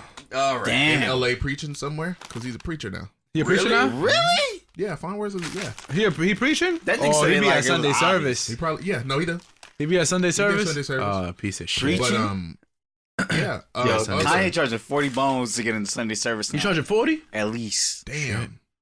I ain't paying. Niggas is going to hell then. I don't need my salvation that much. I ain't Though. paying for that shit. But we got Y'all ain't gonna fuck with me or not? we got Father of the Bride, Vampire Weekend, 7, Nas X, Okay. Cause I Love You, Lizzo. I used to know her. Her was nominated. Okay. Shout out to her. Thank You Next, Ariana Grande. Of Y'all course. hoes and wore that thank you next shit out, and y'all still with the same nigga. Facts. I'm get on y'all next. Yeah, thank you next. Yo, What's up? now that you mentioned Lil Nas, Mm-hmm. I want to mention something really fast before we go too deep into something else. What the fuck is Nas doing with Lil Nas X? First of all, I saw that song that they did together. It's only right, okay? Yeah. Well, It no, is, no, bro, no, hold on, 'cause no. Nas We needs gotta those treat plays. everyone the same. We have to treat everyone the same. Nobody gets any kind. We have to call Hey, I don't a give- spade a spade. Let's call a spade Nas a spade. is reaching for the high. It may be Nas He wants- needs the plays. No, Nas, it wasn't not. first Not of all, money is tight. Money is tight. I'm sick of this Nas shit. No, needs nigga, the plays. Get the fuck out of here. They told that nigga DJ Nas, Khaled and they told that nigga has Nas been telling to us fuck with him. that and he Nas came album is 'cause on he's the a way real nigga. for like 5 years. It has been like 4 or 5 years. Nas It's been a while. needs It's been a long the ass plays fucking time. or Def Jam will not drop that album, bro. God I damn. know y'all niggas listen to that Nas Kanye West album, and then right after that bullshit drop, No, that album was a dub. That album was a what dub. did Nas tell you? That one was dub. He I got something. got some new shit on the way. Yeah, he Then knew. he He dropped knew it Lost was Tapes dub. 2. Yeah. Then he dropped Lost That Tapes wasn't 2. bad.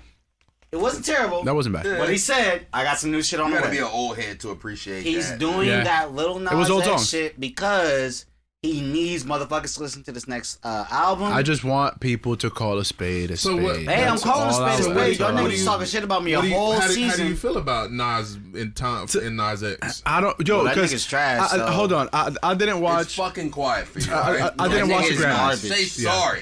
Cardi Sorry? wasn't, and it was weird. I am because Cardi sorry was I the ever audience. listened to a Nas song, album. But that's what I'm saying. Birds Like, never go back to Queens ever. I hope your Queens niggas is listening to this. Hey, look. Slit your throat. Hey, look, shout out to everybody. Yo. Hey, shout out to everybody. Shout out to Fuck. everybody I met in Queens. Shout out to everybody that's from Queens. I went to St. John's a couple years back.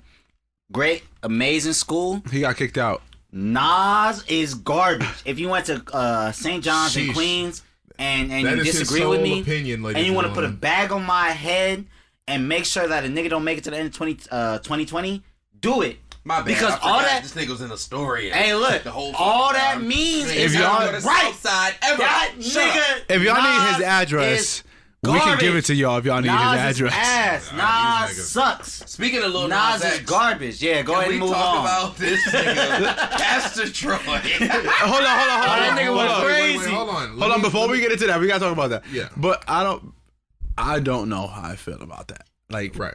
First of all, Bro, that shit was just like, why was Nas the first person to get called up there? because it's Nas just, or Lil Nas X? it's like the passing of the Nas. torch. Nas, It's Nas. old school Yeah. new stores. It could only happen at the Grammys. It's like yeah, you see, that's but that's true. what I'm saying. Like that don't need, that wasn't needed. There are certain things that you see now, like okay, like we needed that for us. Like Right, we right, needed right. that as a culture. That right there, I was like, that wasn't really necessary. I mean, you like, gotta- we did not, as a people, that was not necessary. I feel what you're saying. Yeah, I but get you got to see it from the standpoint of we gotta give niggas their I flowers understand. because No, I understand the money aspect. I like the Nas I was just and gonna Nas say, collab. yeah. I understand Lil the money Nas X, aspect, and then so you have I- like Nas from the past. Like, I understand. regardless of how much shit I talk about Nas, he's still a highly respected rapper, right? Yeah, like everybody in this room, of course, everybody in this room can agree that he's highly respected by a lot of people in the hip hop community. Yeah. Putting him with Lil Nas X, gives Lil Nas X a little bit of credibility. Nas with Lil Nas X gives Nas like that, like, oh, okay, like all the little kids that are like listening to Lil Nas X. Who is this guy? Is that Lil Nas's father? Right. Exactly. And then when they Google like Nas, you know what I mean? When they Google white like, kids like, oh, it must be Big Nas. Big Nas X. Big Knots. But like, No, hold on. Whoa. Nobody said that. Whoa. I said Big Nas X. Whoa. Let's get that out the way. Let's just go ahead and move on, bro. Cause I was just gonna end up talking shit about Nas, bro. Yeah, so let's get back into let's finish the Grammy talk because you niggas got some scoundrel behavior to get to. Dude. As we all know, Billie Eilish won that. When we all fall asleep, where do we go? Shout out to Billie I. But I do feel like the true album of the year in this category, not saying it's the album of the year for me, but if I'm going based on this category, the true album of the year for me was Norman fucking Rockwell by Lana Del Rey. That shit low-key I listened to that. It was far better. Lana Del Rey looks like she got a fucking bush and that she puts voodoo on niggas. Fuck up. Okay, I'm sick. I was just gonna say, like, she looks like crazy body, it's a walking white claw. Hey, say it again. A$AP Rocky, come on the show. Is it worth it? Yeah, he's with Rihanna. He's with Rihanna now. He can't get in trouble. Allegedly, he ain't coming on this show. Allegedly, he will go on any other show but this one. Man, let's go to Billie Eilish want to enjoy the fucking. I want to talk about Pastor Troy. Before we say all that, I want to say. I mentioned this on an earlier episode. Buddy had the album of the year. Who? Last year. Buddy. Who? With, yeah. For Everything's Not For Sale or like Everything For Sale or whatever. No, you're talking about Buddy or Boogie, nigga. Boogie. I'm high as hell. Buddy. Wow. I'm about high as hell, bro. I'm about high as hell. We didn't even smoke tonight. You're just fucking finished. That's bro, I'm 3 White Claws in. Hey, look, yo. I'm so glad you segued into that one. Segue Jesus. We're going to move on to the rap categories. Mm-hmm. But he didn't even get nominated. Shout out once again to White Claw. Okay. And shout out to Hennessy. Shout out to France. That's where they make Hennessy. Oh, wow. I went ahead and made a MLK. Yeah, exactly. I'm educating y'all niggas. Miseducated. Miseducated. It's made from grapes, actually. Technically, cognac is like a type of wine. But look. What kind? Cognac. The hood kind. So like champagne. Just to give y'all real quick. Yeah, champagne is made in a county in France that's called Champagne County. Mm-hmm. Any other like champagne-esque wine that's made has to be called like either sparkling wine or like rosé, like whatever the fuck region it was made in. But champagne is made in Champagne. Cognac is made in cognac is made in France.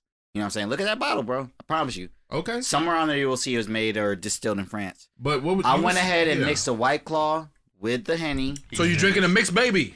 No, I'm not drinking a mixed baby. What's the name? What I am drinking is a Martin Luther King Dream. Ooh, that shit there is looking. This is precisely what Martin Luther King wanted. He wanted us to mix the white with the black. You know what I'm saying? Okay. In order to make a dream. These goddamn drinks been tucking niggas since 1968. It's out there at the same time. That's just gonna have you finished. Dog. Maybe not in LA County, nigga. You go a little further out, nigga. Dog, this is exactly why I said Boogie's album was the best last year when it was actually Buddy. Yeah. So but go ahead and move to the rap category. Best rap performance. Let me actually say the nominees real quick, and we'll go that way. So best rap performance. We got these are the nominees. We got Middle Child by J. Cole, Suge by The Baby. Yep. Down Bad, Dreamville, featuring J.I.D., Bass, and J. Cole. It should have been Costa Rica instead of that one. Bro, all of that fucking... Hold on, Kev. Clout, Offset, and Cardi B, and the winner of this category, ladies and gentlemen, or gentlemen and ladies out there, hey... Racks in the Middle, Nipsey Hussle, Roddy Ricch, and Hit Boy. You know what, man? I'll give it that. That was only That was only a hit out of all those 5 songs that you named, but... Honestly, I'm a little surprised they didn't nominate any other like. Yeah, that's kind of. I have a lot to say about that. I have a lot to say about that too because although I love J. Cole, that album was amazing if you pay attention and appreciate rap, but as far as like numbers and like really like being popular and shit and speaking to the masses and radio play, no, sorry. Suge, yeah, very rightfully so. They ran that shit all the way up. What were the songs again? Suge, Down Bad, Racks in the Middle is the winner, and Clout, Offset and Cardi B. There was another song? It was only 4 songs? It was Clout and Suge. Yeah, that was their best rap performance. Clout and Suge is like a strong second. The best both rap of them. performance? Mm-hmm. But that's not the best rap song. That's a whole separate category. Hold on, man. Like, so those 4 songs were the only 4 songs they could come up with? No, that's 5. You said 4. I mean, no, Clout, Racks. Well, actually, I Down got something Bad, to say Suge, about the Middle Grammys after this. Oh, It's Mitch, funny. Mm-hmm. If anything, like realistically, I wasn't really a big fan of any of those songs. To be quite well, besides Racks in the Middle. Honestly, yeah, Racks in the Middle is like the only song out of all those that you named that I was like, okay, that's a very those are like That's what I'm saying. Suge out of those, Suge's the most popular song out of all those. To be honest, I feel like they gave the fucking Grammy to Nip because he passed away. We all know that. Because even though look at 21 Savage. 21 Savage got one too with J. Cole, but look what 21 Savage had to go through in order to get one. Because realistically, like, let's look at that category. Suge in that best rap performance, Suge was the biggest song in that category. It was the most played song. It was bigger than Racks in the Middle. It was most influential. Racks in the Middle. Racks in the Middle is tough. Because after he passed. But hold on. Here's the thing about Racks in the Nobody really bumped it when he was alive. Hold on. Because he dropped it after he dropped Victory Lap. Hold on. He dropped it right after. Here's what I'll say. I didn't even know Racks in the Middle was out. Listen, as an LA sounded like a saint. Hey, look, as an LA nigga, even once again, I mentioned. Hold on. Here we go with Oxnard. Okay. OCD. Prior to Nip passing, I do remember Racks in the Middle being played a decent amount. You're a liar. A decent amount. No, that's okay. No cap. That's okay. No cap. It's like okay. Zero cap. Now. I'll emphasize, it was not played nearly as much until after. Like I'll even put like 100 times after his death. It was played like it was played a lot. More. Oh, of course. Like that song blew the fuck up after he passed. Yeah. So I'll say this: I could kind of see Racks in the Middle just getting a little bit of edge over Suge just because he passed. That said, if both those niggas were alive when the Grammys were occurring and both of them were nominated, Suge would have won. Just because. Wait, who else died? Nobody else died. I'm just saying, like. You said both. No, I'm saying, like, all right. If both of them were there. Like, what, the baby died? Listen, if Nip was alive and, like, while the baby dropped that song. Yeah. I truly think, like, the baby might have, like, the smallest edge over him. Just because, like, last summer. If Nip was alive, the narrative would have been like, okay, Nip has been this nigga that's been like putting out this music for X amount of time. The baby is like a newer rapper that we didn't heard. Like, right. I really feel like Suge might have been a bit more popping than Racks in the Middle, just for the simple fact that Suge was a bit different than anything you had heard from that region at the time. You know what I mean? True. Right. I'm disagreeing with everything this nigga say, because when we blow, all them niggas gonna hear all that. Right. I ain't getting pressed by no cribs. That's gonna be y'all can come impress me. I'm from out here, bro. Y'all can come impress me. Hey, look, shout out to Freeway. If y'all can't have a conversation without having an altercation, you are a fucking child. Ooh, say it again, bro. There you Not go. even a child, bro. Go to the furthest possible extent, bro. They were a bitch. Okay, all of that is cool. Best rap song performance. The winner was Higher, DJ Khaled featuring Nipsey Hussle and John Legend. You see what I'm saying?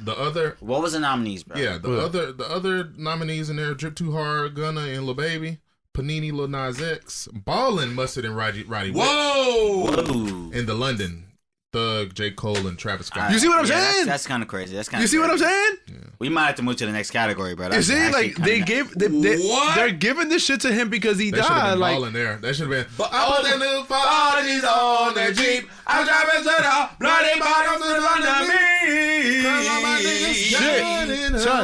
Shit, Drip Too Hard? Drip Too Hard. Drip Too Hard? Are you fucking kidding me?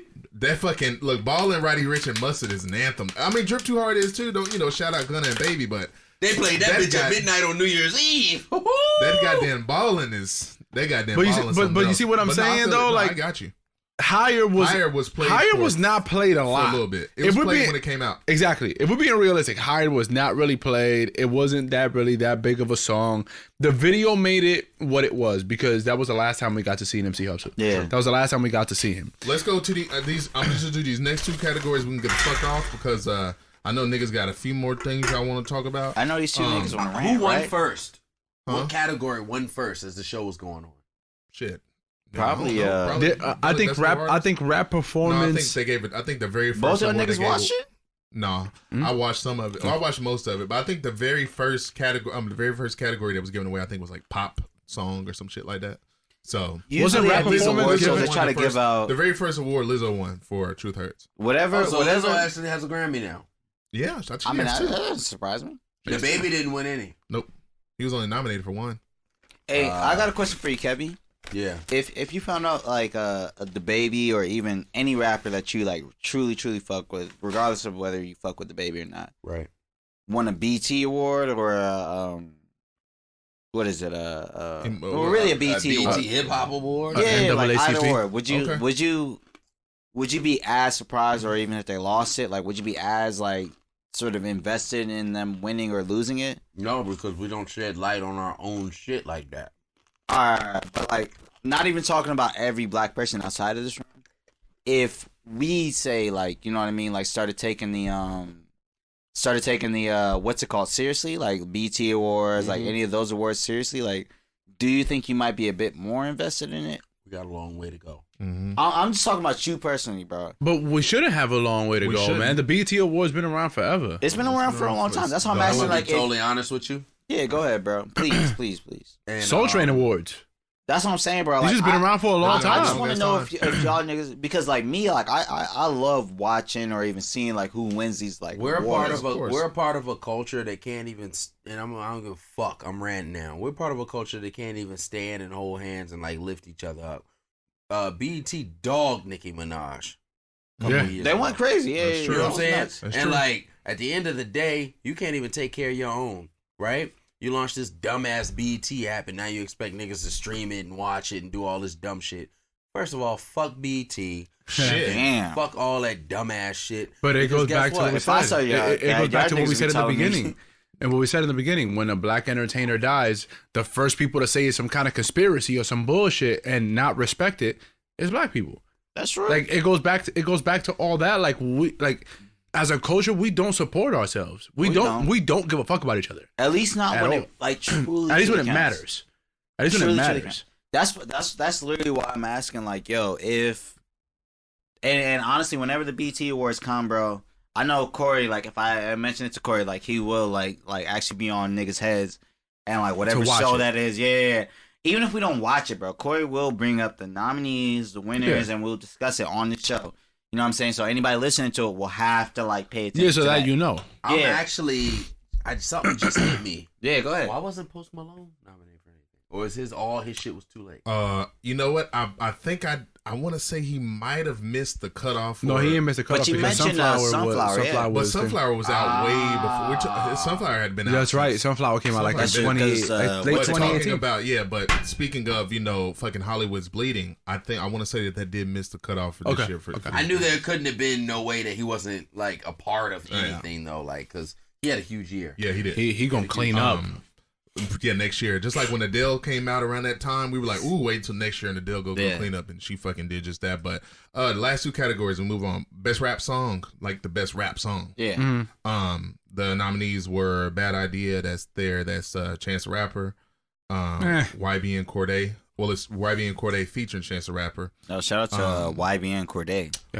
Nobody else on that song. Oh, yeah, I helped him out at LV a couple days ago. He was trying to decide what to get his little shorty. Oh, yeah. That's what he went there for?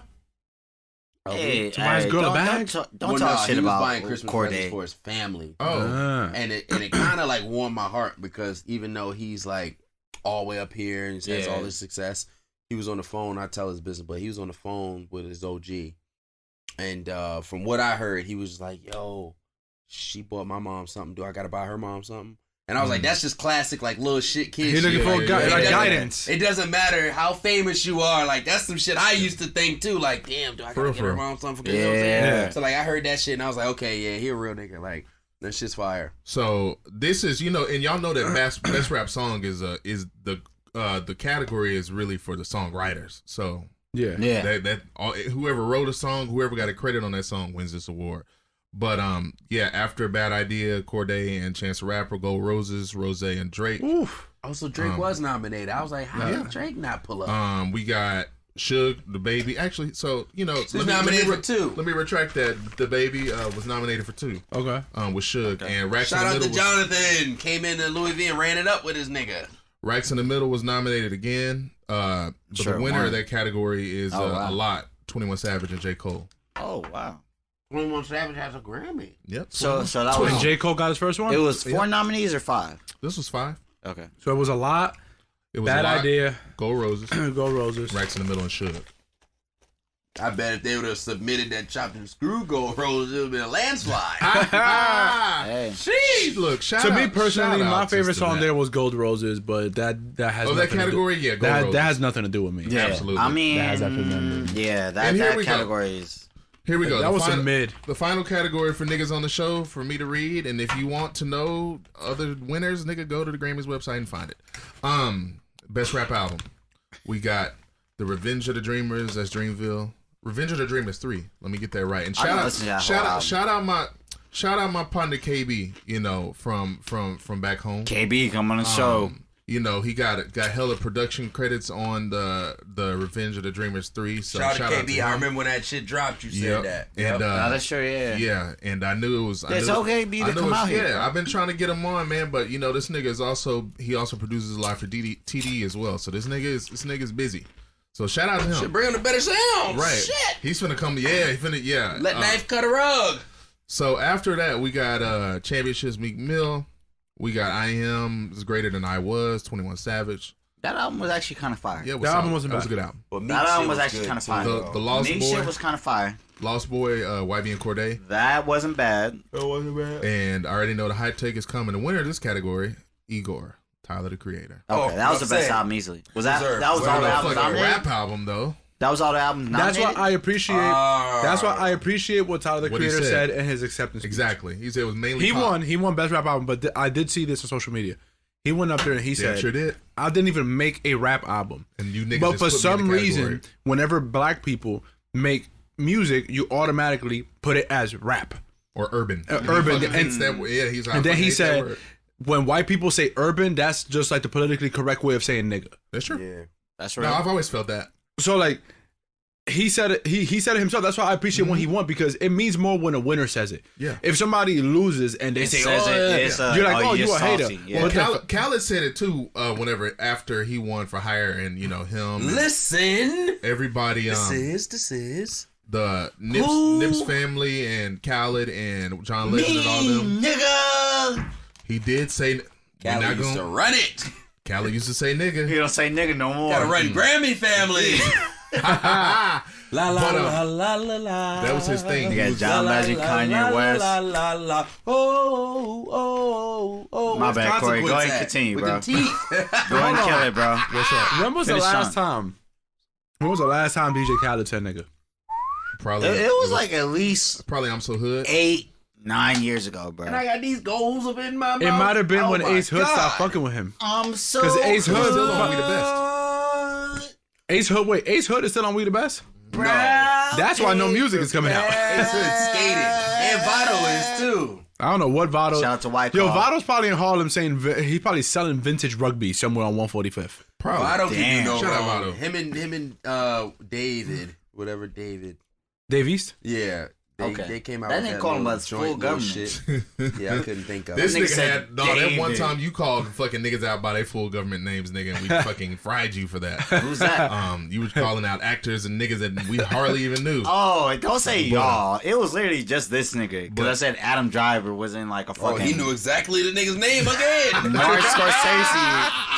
Sheesh. Yo, but just so we can get off this one, Khaled did say something also to Tyler's point, you know, because he was piggybacking off what Diddy said as far as like, you know, and shout out. Now Khaled got something to say Hey, I'm just saying. Look, I don't get goddamn. I'm gonna let one of y'all say it, because if I say it. Look, he was piggybacking off what Diddy said. Diddy was like, look, niggas be in the studio working long hours to create these records and these albums. And we just want a more even playing field. And that's the fucking bottom line. Hey, that's real. Stone Cold fucking said so.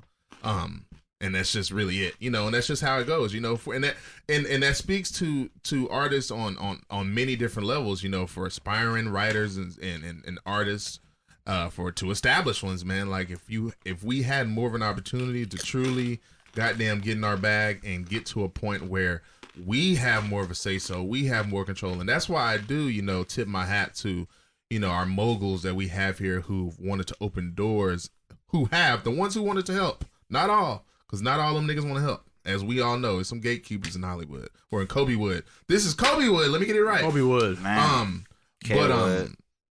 I shout out to those who do want to employ, people who look like them, Diddy and Jigga, for the most part, their staff is mainly, black. And Diddy got in trouble for that too at Revolt. He got sued by some white girl because Diddy said he only hiring black people. I remember that. Shout out Diddy. That's just black excellence right there. But if a black person said that shit, that was an issue. Mm-hmm. You know what I'm saying? NFL only hiring crackers. Uh-oh. I'm gonna be totally honest with y'all. What you got? That nigga pouring out the White Claw as he's saying this. It's the world we live in. You can't goddamn beg for cake. And then when the cake get here and it's German chocolate cake, be like, oh no. German chocolate cake is ass. German chocolate cake is good as a You don't eat anything, so we're not taking your opinion on anything. But hold on, Kevin. German chocolate is ass. I respect Diddy and I love that, but I'm turning over a new leaf and I'm politically correct, Kevin. All right? I'm not just gonna say no ignorant shit just because I want to ride for the cause. Kevin? I want to be right and I want to tell you why. If a white person said, I'm only hiring white people, we would crucify them. They'd be on CNN, 60 Minutes, all that shit. Well, Diddy got crucified because she sued the fuck out of him. Why would we crucify them? Hold on, before I even get into Diddy, because it's not fair. It's equal rights. Hold on. What you got? We're talking about Diddy right now, right? Yeah, we're talking about Diddy. This is a billionaire, right?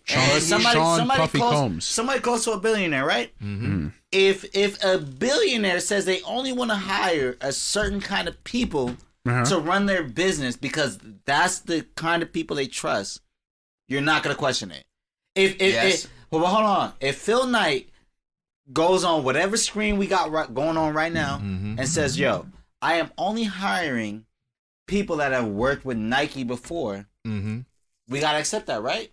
So if Puffy says he's only hiring people that, when he looks in the mirror, look exactly like that's him. a broader statement. It's a broader statement. And it's a direct connotation with race as opposed to a job or a task.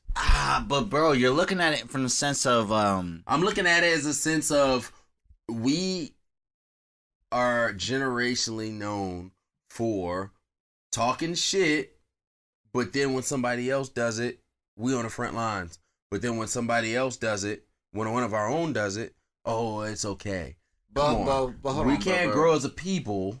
Nah, I feel you, bro. But I feel what you're saying. You know what I'm saying? We can't grow as a people if, Diddy, and this is going to sound ignorant, don't say nothing. Just do it. Yeah, but I agree. But yo. Build your business how you want from the inside out. Because Lil Wayne said, real niggas moving silence like lasagna. Hey, but yo, keep it a bean. How many motherfuckers do we got like Wayne? How many motherfuckers do we got like Beyonce? How many motherfuckers do we got like Jay? Slurred. It's the Henny. It's the Henny and White Claw. Did y'all niggas get some Ivy Park Clay? They got it at the Foot Locker on Hollywood and Highland. If y'all want some shit, that motherfucker go out. A 6-piece and a tracksuit. But nah. Keep it a bean. All right, Dave, keep going. How many motherfuckers do we have like Diddy that can't say like, yo, that has the power? Exactly. When I start a business, I'm only hiring niggas. Because you got to realize we're in an era where one false move can tear you that can't wait to take your legacy. But bro, and you gonna come out and say that publicly? Who the fuck is they, bro? Like, who the fuck cares about that? Like, I feel you, bro. No. Listen, bro. No, listen. every point y'all niggas have made so far tonight, I feel you. I understand what both of y'all saying. By the way, I understand what both of y'all saying. Yeah, but I really just want niggas to keep it a beam, bro.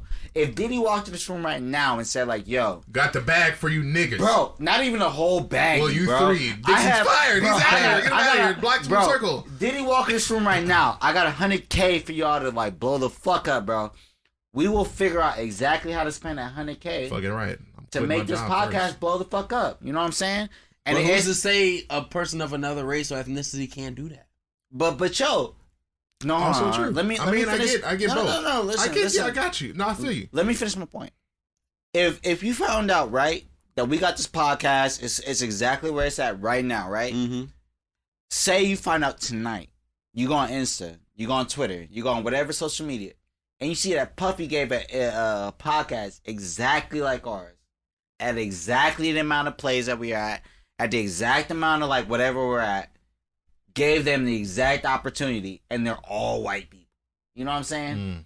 And the only difference between their podcast and our podcast is that the actual race. You would be sick because like, yo, you're a black person. You gave this opportunity to a bunch of white people. Like, why? You know what I'm saying? But I wouldn't be allowed to be. Because why? Because you ready? I'm about to take it home. You don't know them. Their journey, you don't know how they got there, you don't know the relationships built. But wait for me. Okay. Wait for me. Now, if Diddy would have came out and said, I only want to hire niggas doing podcasts that are white, then I'd be pissed because he specifically said that. You get it?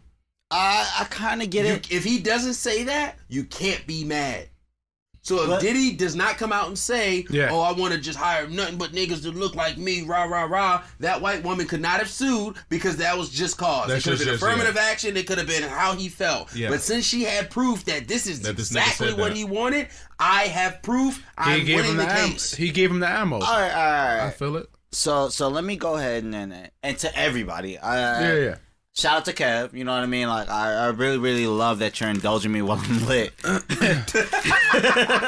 I really love that you're indulging me while I'm lit. But I want to present the question to everybody, bro. Okay. I really, really love this show. Like, so far, I'm going to go back and listen. This is my favorite show since from motherfucking Juneteenth. But, yo, I want to present the question to everybody. Where the babies, the babies were getting tucked. If Puffy, you know what I mean, or anybody, they were tossing the babiys out the window in June. This nigga, right? Yeah, yo, out the motherfucking 2-story. They were blocking the babies from the circle. Yo, we get the opportunity, you know what I mean, to move forward. You know what I mean, versus and say that exact same person gets the opportunity to somebody white, and they take the opportunity from it. You know what I mean? Is that not? Wouldn't you prefer a situation where it's like somebody like Puffy, even Dame, Jigga, Beyonce once again, you know what I'm saying? Like in the building. Whomever, Michael Jackson, like somebody that actually looks like us, you know what I mean? Putting us on a pedestal to actually say what we want to say, put us up. Even shout out to Knife, you know what I mean? Like he's a person of color. Absolutely. Yeah, he's a person of color. Somebody that's actually like of color that understands like some of these things, you know what I'm saying? Like actually putting us on a pedestal where we can say what we want to say without being restricted. Danny Kane. There it is. Wouldn't you prefer that to like, oh damn, like, all right, let's build this motherfucker up at like 1, 2, you know what I mean? Like, fuck that nigga, whatever the fuck he's doing, he's only hiring. It's levels though. It's levels. It's where do we view ourselves? If we think, but sometimes, oh damn, we just sitting here and we do a podcast and oh man, we alright, then we'd be pissed. But if we just like, we know we're the shit and we know our time's coming and we know we spit that quality and we know we have sustenance and we know that we're on the rise, we'd look at that situation and be like, Diddy's tripping. We'll wait for Jay. You get what I'm saying? It's all about personality. I guess my bigger question is, would you rather the opportunity to reach a white audience, you know what I mean, like, and really cross over like that, or would you rather the opportunity to like hit the black audience, maintain the black audience? You know what I'm saying? Like, open up a bag of worms now. I'm just hold on, wait. Because I'm gonna answer that one. Please, because why does it have to be that? And you ready for this? That's the only way. Why does back to what I said? That Tyler Perry movie just came on Netflix, and I've heard nothing but negative reviews. Haven't even That's given. true. That's I've true. seen memes. I've seen none of that. Hold on. I heard that shit was trash. Before we even get to that Tyler Perry shit. I see the clip on Instagram. Hey, before we get to the Tyler Perry shit. I was gonna watch it. But some guy I follow, he was like, yo, what the fuck am I watching? He put up a clip. I couldn't stop laughing. Tyler Perry is nuts. Hey, look. I tried to watch it. Did either of y'all two watch the True Detective with Mahershala Ali? Yes. A couple first couple episodes, yeah. I know you watched Watchmen. Did you finish Watchmen? No, but I probably 1 through 5, 1 through 4. Okay. Yeah. All I'm trying to say is, I personally, like, I try to watch everything. You know what I mean? Like, you know what I mean? Listen to everything. But I do not think black people give other black people a chance. No. And the only reason I think this, because out of everything you could have brought up, Kevin, why Tyler Perry? You know what I'm saying? Like, I get that's the most recent thing that's occurred with regard to this episode. Yeah. But like, there's so much shit that's happened. Yeah, like, there's so much shit that's happened in the last year, even in the last 2-3 months, with black people that we could talk about, that we could like discuss, that we could like push forward. Like just to stay within the topic within it. Yeah, go ahead. Like, I feel like as a community, when we do shit, like to gain some notoriety or whatever it is, to get money, fame, we push more to get the white audience and to get acceptance from white people, because we know that once they get on board, that's when the money comes along. Yeah, because they have all these resources and access. They have resources.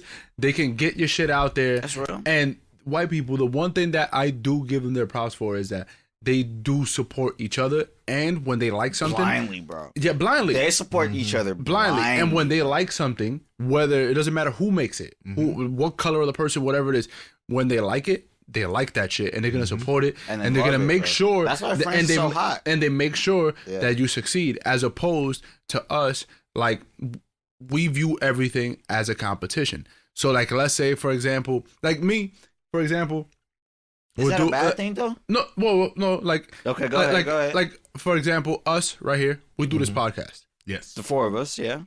Other people that I see doing podcasts, I don't view them as competition. Yeah, I don't view them as competition. I view them as we doing our thing. I really view them as like colleagues. Like y'all doing y'all thing. Yo, and we getting our shit off. You can listen to theirs. Yeah, exactly. Like, or even before you listen to our podcast, you can listen to theirs. You have headphones. You have internet. Everyone has time. Everyone has a job. Everyone commutes. You can listen to multiple podcasts. It's not like you have to sit there and you have to pick like between us, between this podcast, this podcast. But we as a community make everything a competition. Like, nah, you don't gotta fuck with them. Like, our shit is better. Like, it's cool to be confident in what you're doing, but at the same time, like, don't shut down what somebody else is doing, especially with somebody else that looks like you. Don't shut down what they doing because you want to make yourself look good, because you're gonna look like a clown. Like, if you ever try to make anyone look dumb to make yourself look good, you look dumb. Regardless of what it is, like, and that's why I give white people props. They blindly support the shit out of each other. They don't care what it is. They can fucking make napkins and be like, yo, these are the best napkins in the world. Like, and yo, look, they fucking did that already. I'm sorry, but somebody needs to play devil's advocate. But it's a lose-lose. It's a lose-lose, but listen. I got it, because I'm coming next, I promise. We need to find a middle. Like, we need to find a middle ground. We do. And I promise you two are the ones that are going to find a middle ground, because me and Kev are like on two completely opposite sides. I'm just going to get mine out the way. It's a lose-lose. Kev said he coming next. Go ahead. Please, I want to hear this, bro. Lose because, I love this shit, bro. And I've been a culprit of it. I'll admit it. Yeah. I feel like we all are to some extent. The white race, they support each other. Hispanics support the shit out of each other. Asians support the shit out of each other. Blindly. But we sit here and, oh, that shit is not quality. Oh, look at that shit. That shit ain't hitting like that. Yeah. You know what I'm saying? So, and it's just like, but then again, flip the switch. You meet somebody and it's just, oh, I only fuck with black owned and I only do black owned this and black owned that. You look at them like, shut the fuck up. Like, I get it, but like, come on, like that's like reverse racism. It's nice to support your own, but at the end of the day, like all these like fake pro-black, I only do this and I only date black women, and no, you don't, because I've seen you with a whole bunch of other hoes. Like, don't do that. You know what I'm saying? Like, let's keep it. You just want to look like that on paper. Like, some people that take it to an extreme to make themselves look good in front of others. Exactly. There's just people like that. So now it's just like you're almost ruining the reputable culture. People that actually feel like that. Man. What you got, Dixon? Let's keep it a bean for at least 5 minutes. Okay. We already discussed it on an earlier episode, so I will not rehash this topic. Yeah. However, all the people in this room right now are the best people for the podcast. And the reason being is because all four of us, there's like a certain sort of like through line. You know what I'm saying? And to what Kevy was saying, like there's when it comes to black people, the only time like we'll all sort of like agree is if there's like one sort of common denominator. You know what I'm saying? Like that everybody can kind of like, okay, like all four of us will fuck with this sort of common denominator, right? Yeah. Okay.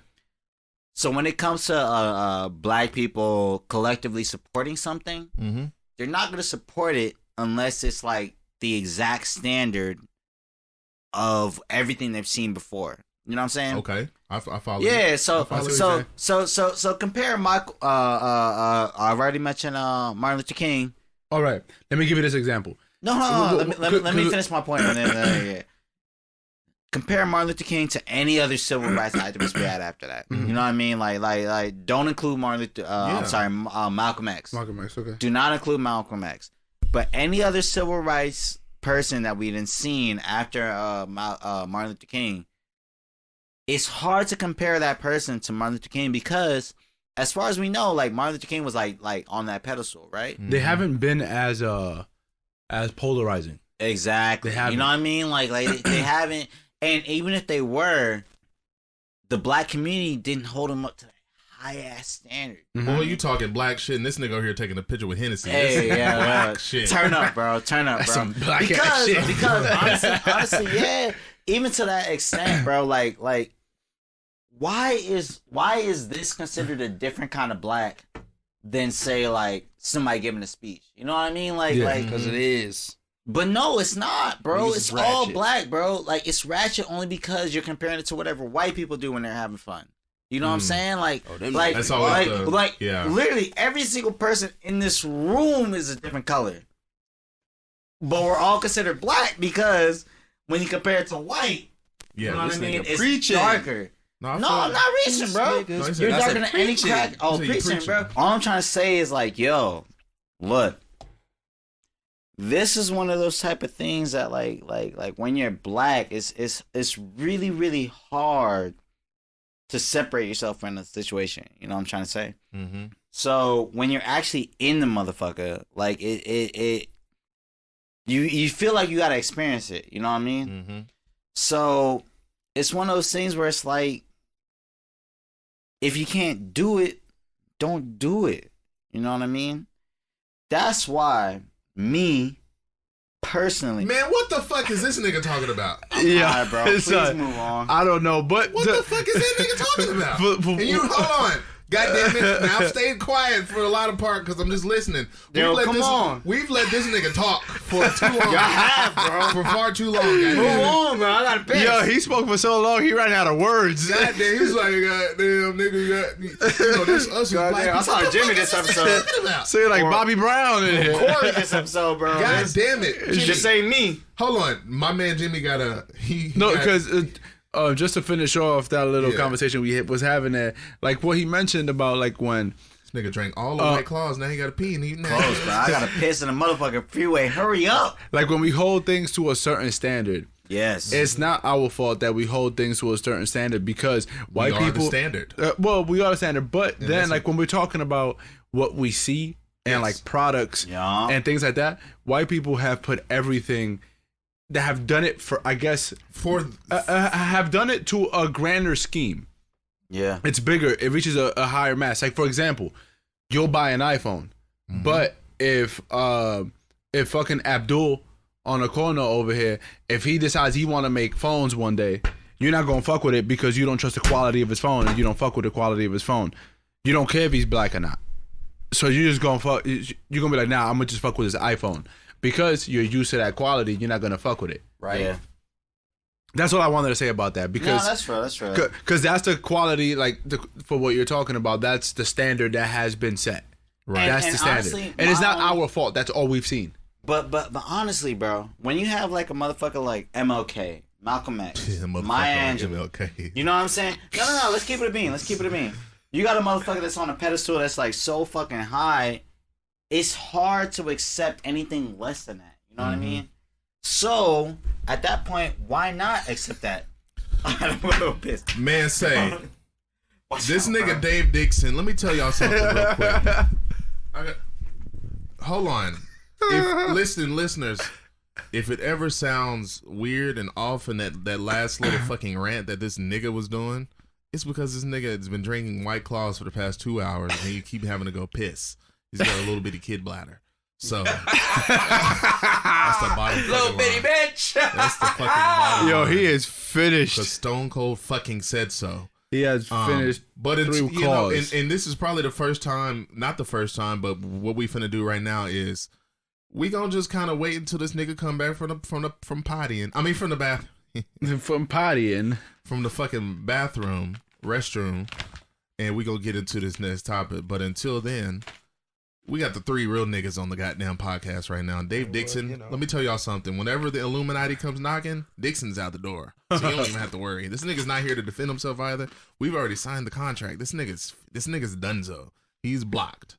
So we're sending him back to Oxnard. We're sending this nigga back to wherever the fuck. This nigga came to my crib earlier. And now hold the fuck on. Hold on real quick. That shit was mad funny when he did that shit. Let me do this I didn't even go hold why you. Why this old raggedy nigga comes to my apartment, nigga, where I live by myself, ladies, by myself. This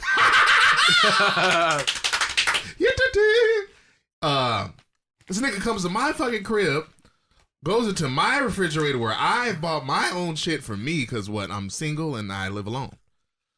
And he tried to fucking put me on IG because it ain't look like I had a lot of shit in there. I got a lot of liquids because nigga drinks a lot of juice and I drink a lot of ginger ale. All of the other shit I eat, it's pretty simple shit. This nigga gonna come in here like, this nigga ain't got nothing in his fridge. And nigga, that'll be the last time you come to my goddamn apartment. That's for goddamn sure. With his punk ass. Yeah, nigga. Fuck, bro. This nigga is back too. So. He is? Fuck this nigga Corey. Man, fuck this nigga Freeway. Man, exactly. And fuck this nigga Heavy. Whoa, so I was going. So before we get out of here, I wanted to ask y'all a question. Yeah, shit, goddamn Dixon, don't be coming to my goddamn apartment no more, nigga. There was a question I saw. Fuck you and your apartment. There was a question I saw. There was a question I saw on Twitter. Yeah, let's hear it. You still good on Twitter? Man, no, I look. Hey, no, I saw. If you're not following us on Twitter, you're fucking missing out. You are. I saw it randomly. What's the handle? What we at with Miseducated Pod. Simple as a motherfucker. So listen, man. I seen this question just floating around the timeline. Hey, floating. Are you gay? Whoa. For letting your girl eat your ass? No. No, that doesn't make you gay because you know why? It's a woman eating your ass. Are you speaking from experience or? No, I told you it's a question I saw. I'm actually. No, I'm just saying like that's what it is. You're with a woman who's eating your ass. Yeah, that doesn't make you gay. Okay, so what do you think is gay? I honestly don't think it's gay. Okay. The only reason I don't think it's gay is because it's a woman eating your ass, not a man. Didn't I just say that? You did just say that, bro. I was just gonna talk shit, bro. You fucking attack him? I was waiting to talk shit. This nigga attacked him. I just love talking shit, bro. I'm sorry. What you think, Kev? You let a woman go to that old town road, that old brown road? Hey, I'm gonna take my tongue to the old brown road. fucking Lil Nas Triple X. Lil Nas Triple X. The old brown road. You letting her take her tongue to the old brown road, Kevin? Fuck no. Damn. You think nuts? You think it make you gay? No, I just know that bitch better keep her mouth where that goddamn Johnson is. Hey, speaking of Johnson, hey, like we said last episode, when the niggas came back from the New Year, We kissing women in the mouth all 2020. All 2020. We're kissing. Yo, coronavirus is flying around. We're not kissing nobody. Do not kiss a bitch in her mouth. Kiss a woman. And if you are a female, do not kiss a bitch in the mouth. Pause. Hey. No, not pause. If you are a female, do not kiss a nigga in the mouth. If you are a male, do not kiss a bitch in the mouth. Woman in the mouth. Stop.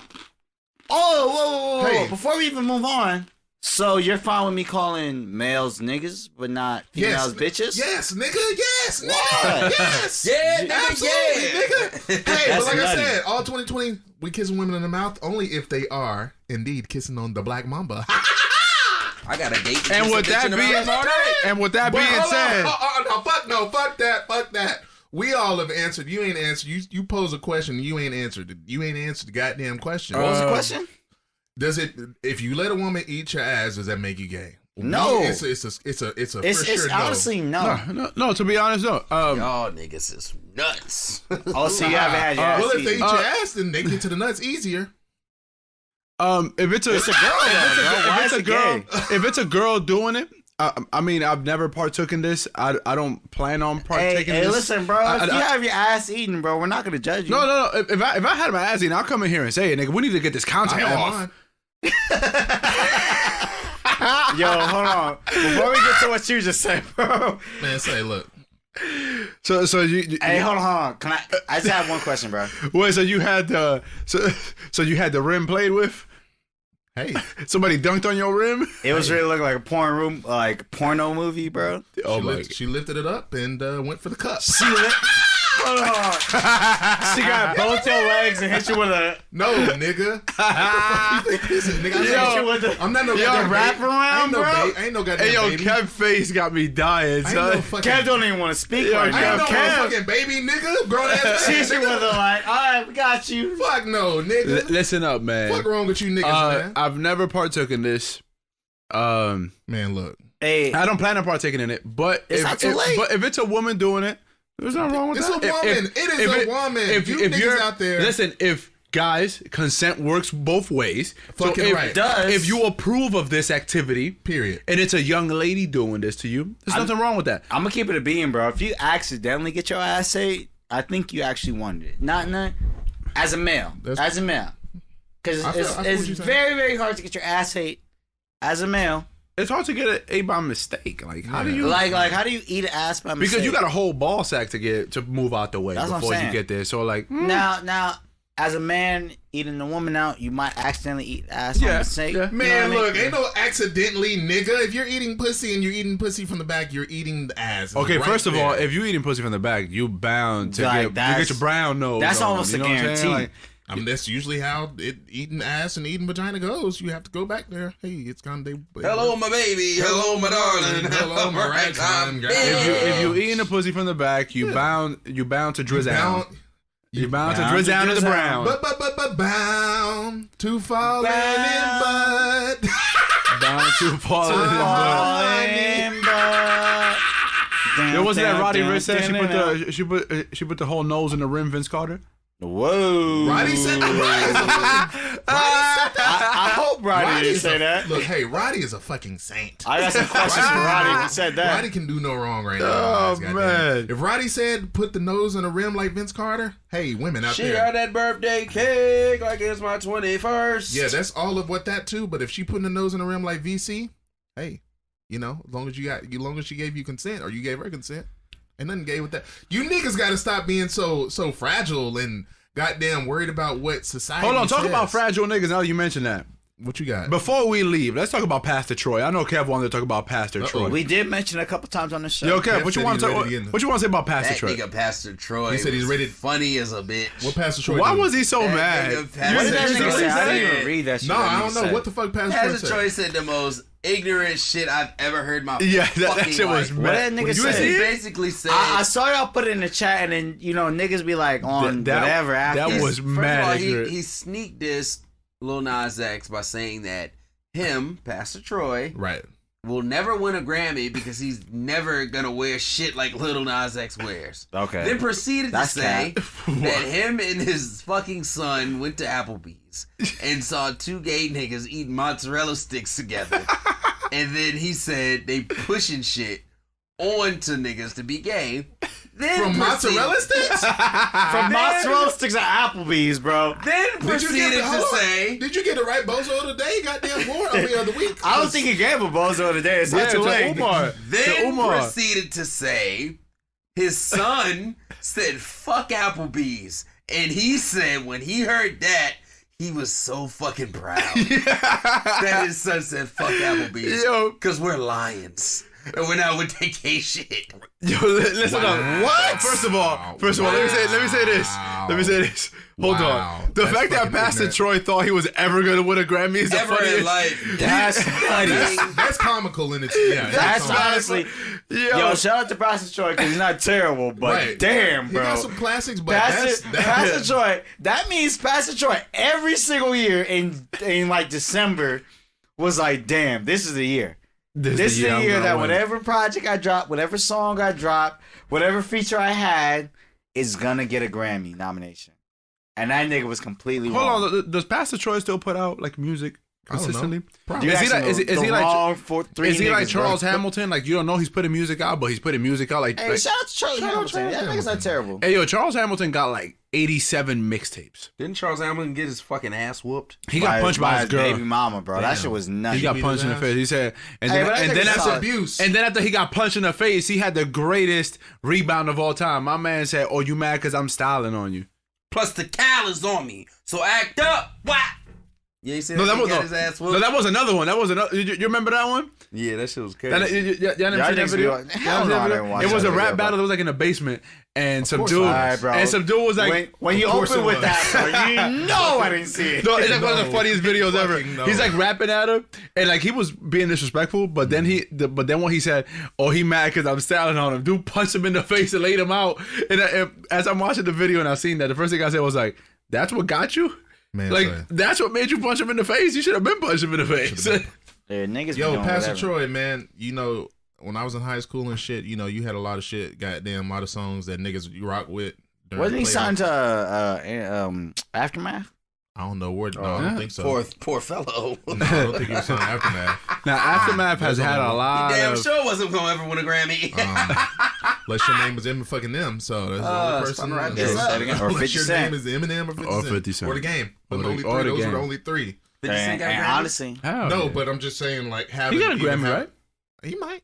50 got a Grammy. I can see 50 Cent having a Grammy. Because 50 just got the walk of fame. Hold on, somebody have on their phone right now. If 50 don't got a Grammy, we got to do something. 50 don't got a Grammy. Look up the most people that the people. Oh, people. That yeah, don't I think Nas and Snoop Dogg are like 1 and 2. And way Q more people. And Cube has never won a Grammy. He doesn't have as many nominations as the other two Snoop guys. got like 18 nominations. Yeah, and Nas got like 15, but I think Cube only got like 4. But still, he doesn't have one.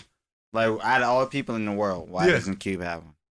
I'm sorry. That's wild. Well, because But 50 got to have one. Nigga. For Get Rich or Die Trying or The Massacre? 50 for sure have. Yeah, he got one. He got one. I'd be pretty surprised. He got a Grammy for What you got? Let's see. This is for Crack a Tupac, Bottle Busta Rhymes with Eminem, Damn, Dr. Nicki Dre. Minaj. Crack a bottle?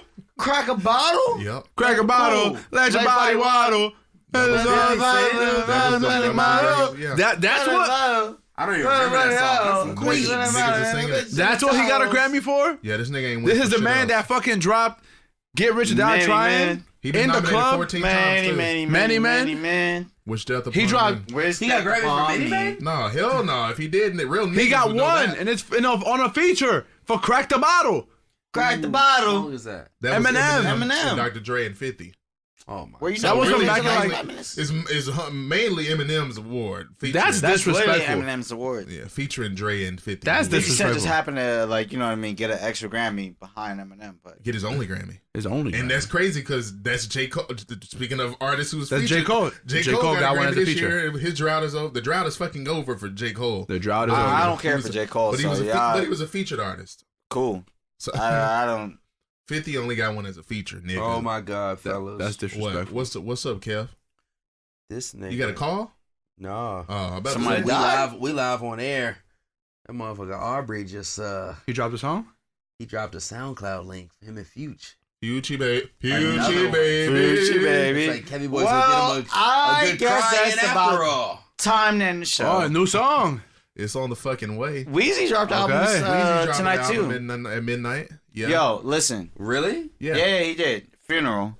Shout out to Weezy. That he dropped the album tonight? Wait, Lil Wayne dropped an album? A full album. So we got Eminem last week, Lil Wayne this week? Yeah. Oh my god. Yo, y'all niggas ain't listening to that. Yo, January been a long fucking month. I actually did listen to the most of the Eminem album. I'm gonna say everybody. Right. Yo, Knife, cut his fucking mic. Let's get the fuck out of here. You can absolutely cut my mic because let's do this right now. All I have to say about the Eminem album. What the fuck are you gonna say? Save yourself some time. Whatever you imagine an Eminem album sounds like, this is exactly what it sounds like. You don't gotta listen to it. Okay. And with that being said, yo, with that the Miseducated out. The Miseducated podcast is ending. Hold on, Knife. You ain't hey, did y'all niggas win? Hold on, let me kill this before we end the show. Knife ain't over. Let's do a toast to the man, to the one, yes, sir. Kobe Bean and Gigi. And we drink one. Lives we're drinking one for Kobe. We're gonna drink one for Gigi. For the rest of the 7 people that was lost. Let's go. Kobe will forever be missed. Fucking right. Gone too soon. His daughter. Gone too soon. That all those families. This KOBEWOOD, baby. We in KOBEWOOD. Music, bro. Yeah. You good? Nigga. I guess it ain't KOBEWOOD no more. All right, y'all. The Miseducated podcast out. We out. Scoff God, take us out with Conceited, boy. I wanna conceited shit. Yeah, fuck that humble shit, nigga. Yeah, hey. They say I'm Hollywood, I'm just too conceited. Ballin' at the mall, I just hit up Neiman's. Nigga, fuck the law, I just left the cleaners. I'm just too conceited, I'm just too conceited. I just beat the pussy, nigga, you just eat it. All these niggas hate it, nigga, for no reason. I just wanna ball, niggas switch up like the season. I don't wanna talk, nigga, I'm just too conceited. Conceited with no worries, ballin' James Worthy. She just going hard, threw up off the Perkies. Double cup, got my vision super blurry. She was moving way too damn thirsty. Cruising through the hills, I'ma catch a feel. She gon' let me hit, I'ma catch a feel. 2020 new money, bigger deals. Foreign drip, you don't know how I feel. Dior white tee, not pricey. Trap fashion, you can't drip like me. 4 rings on the auto Audi. Waist 360 suit, not me. I'ma swipe the whole store, go off. Saks fifth, then we off the bird off. Acting like a bird, get cut off. Ain't no time to cuddle, gotta blast off. They say I'm Hollywood, I'm just too conceited. Ballin' at the mall, I just hit up Neiman's. Nigga, fuck the law, I just left the cleaners. I'm just too conceited, I'm just too conceited. I just beat the pussy, nigga, you just eat it. All these niggas hate it, nigga, for no reason. I just wanna ball, niggas switch up like the seasons. I don't wanna talk, nigga, I'm just too conceited. I'm just too conceited. I'm just too conceited. I'm just too conceited. Fuck that humble shit, nigga. I'm just too conceited. Yeah. I'm just too conceited.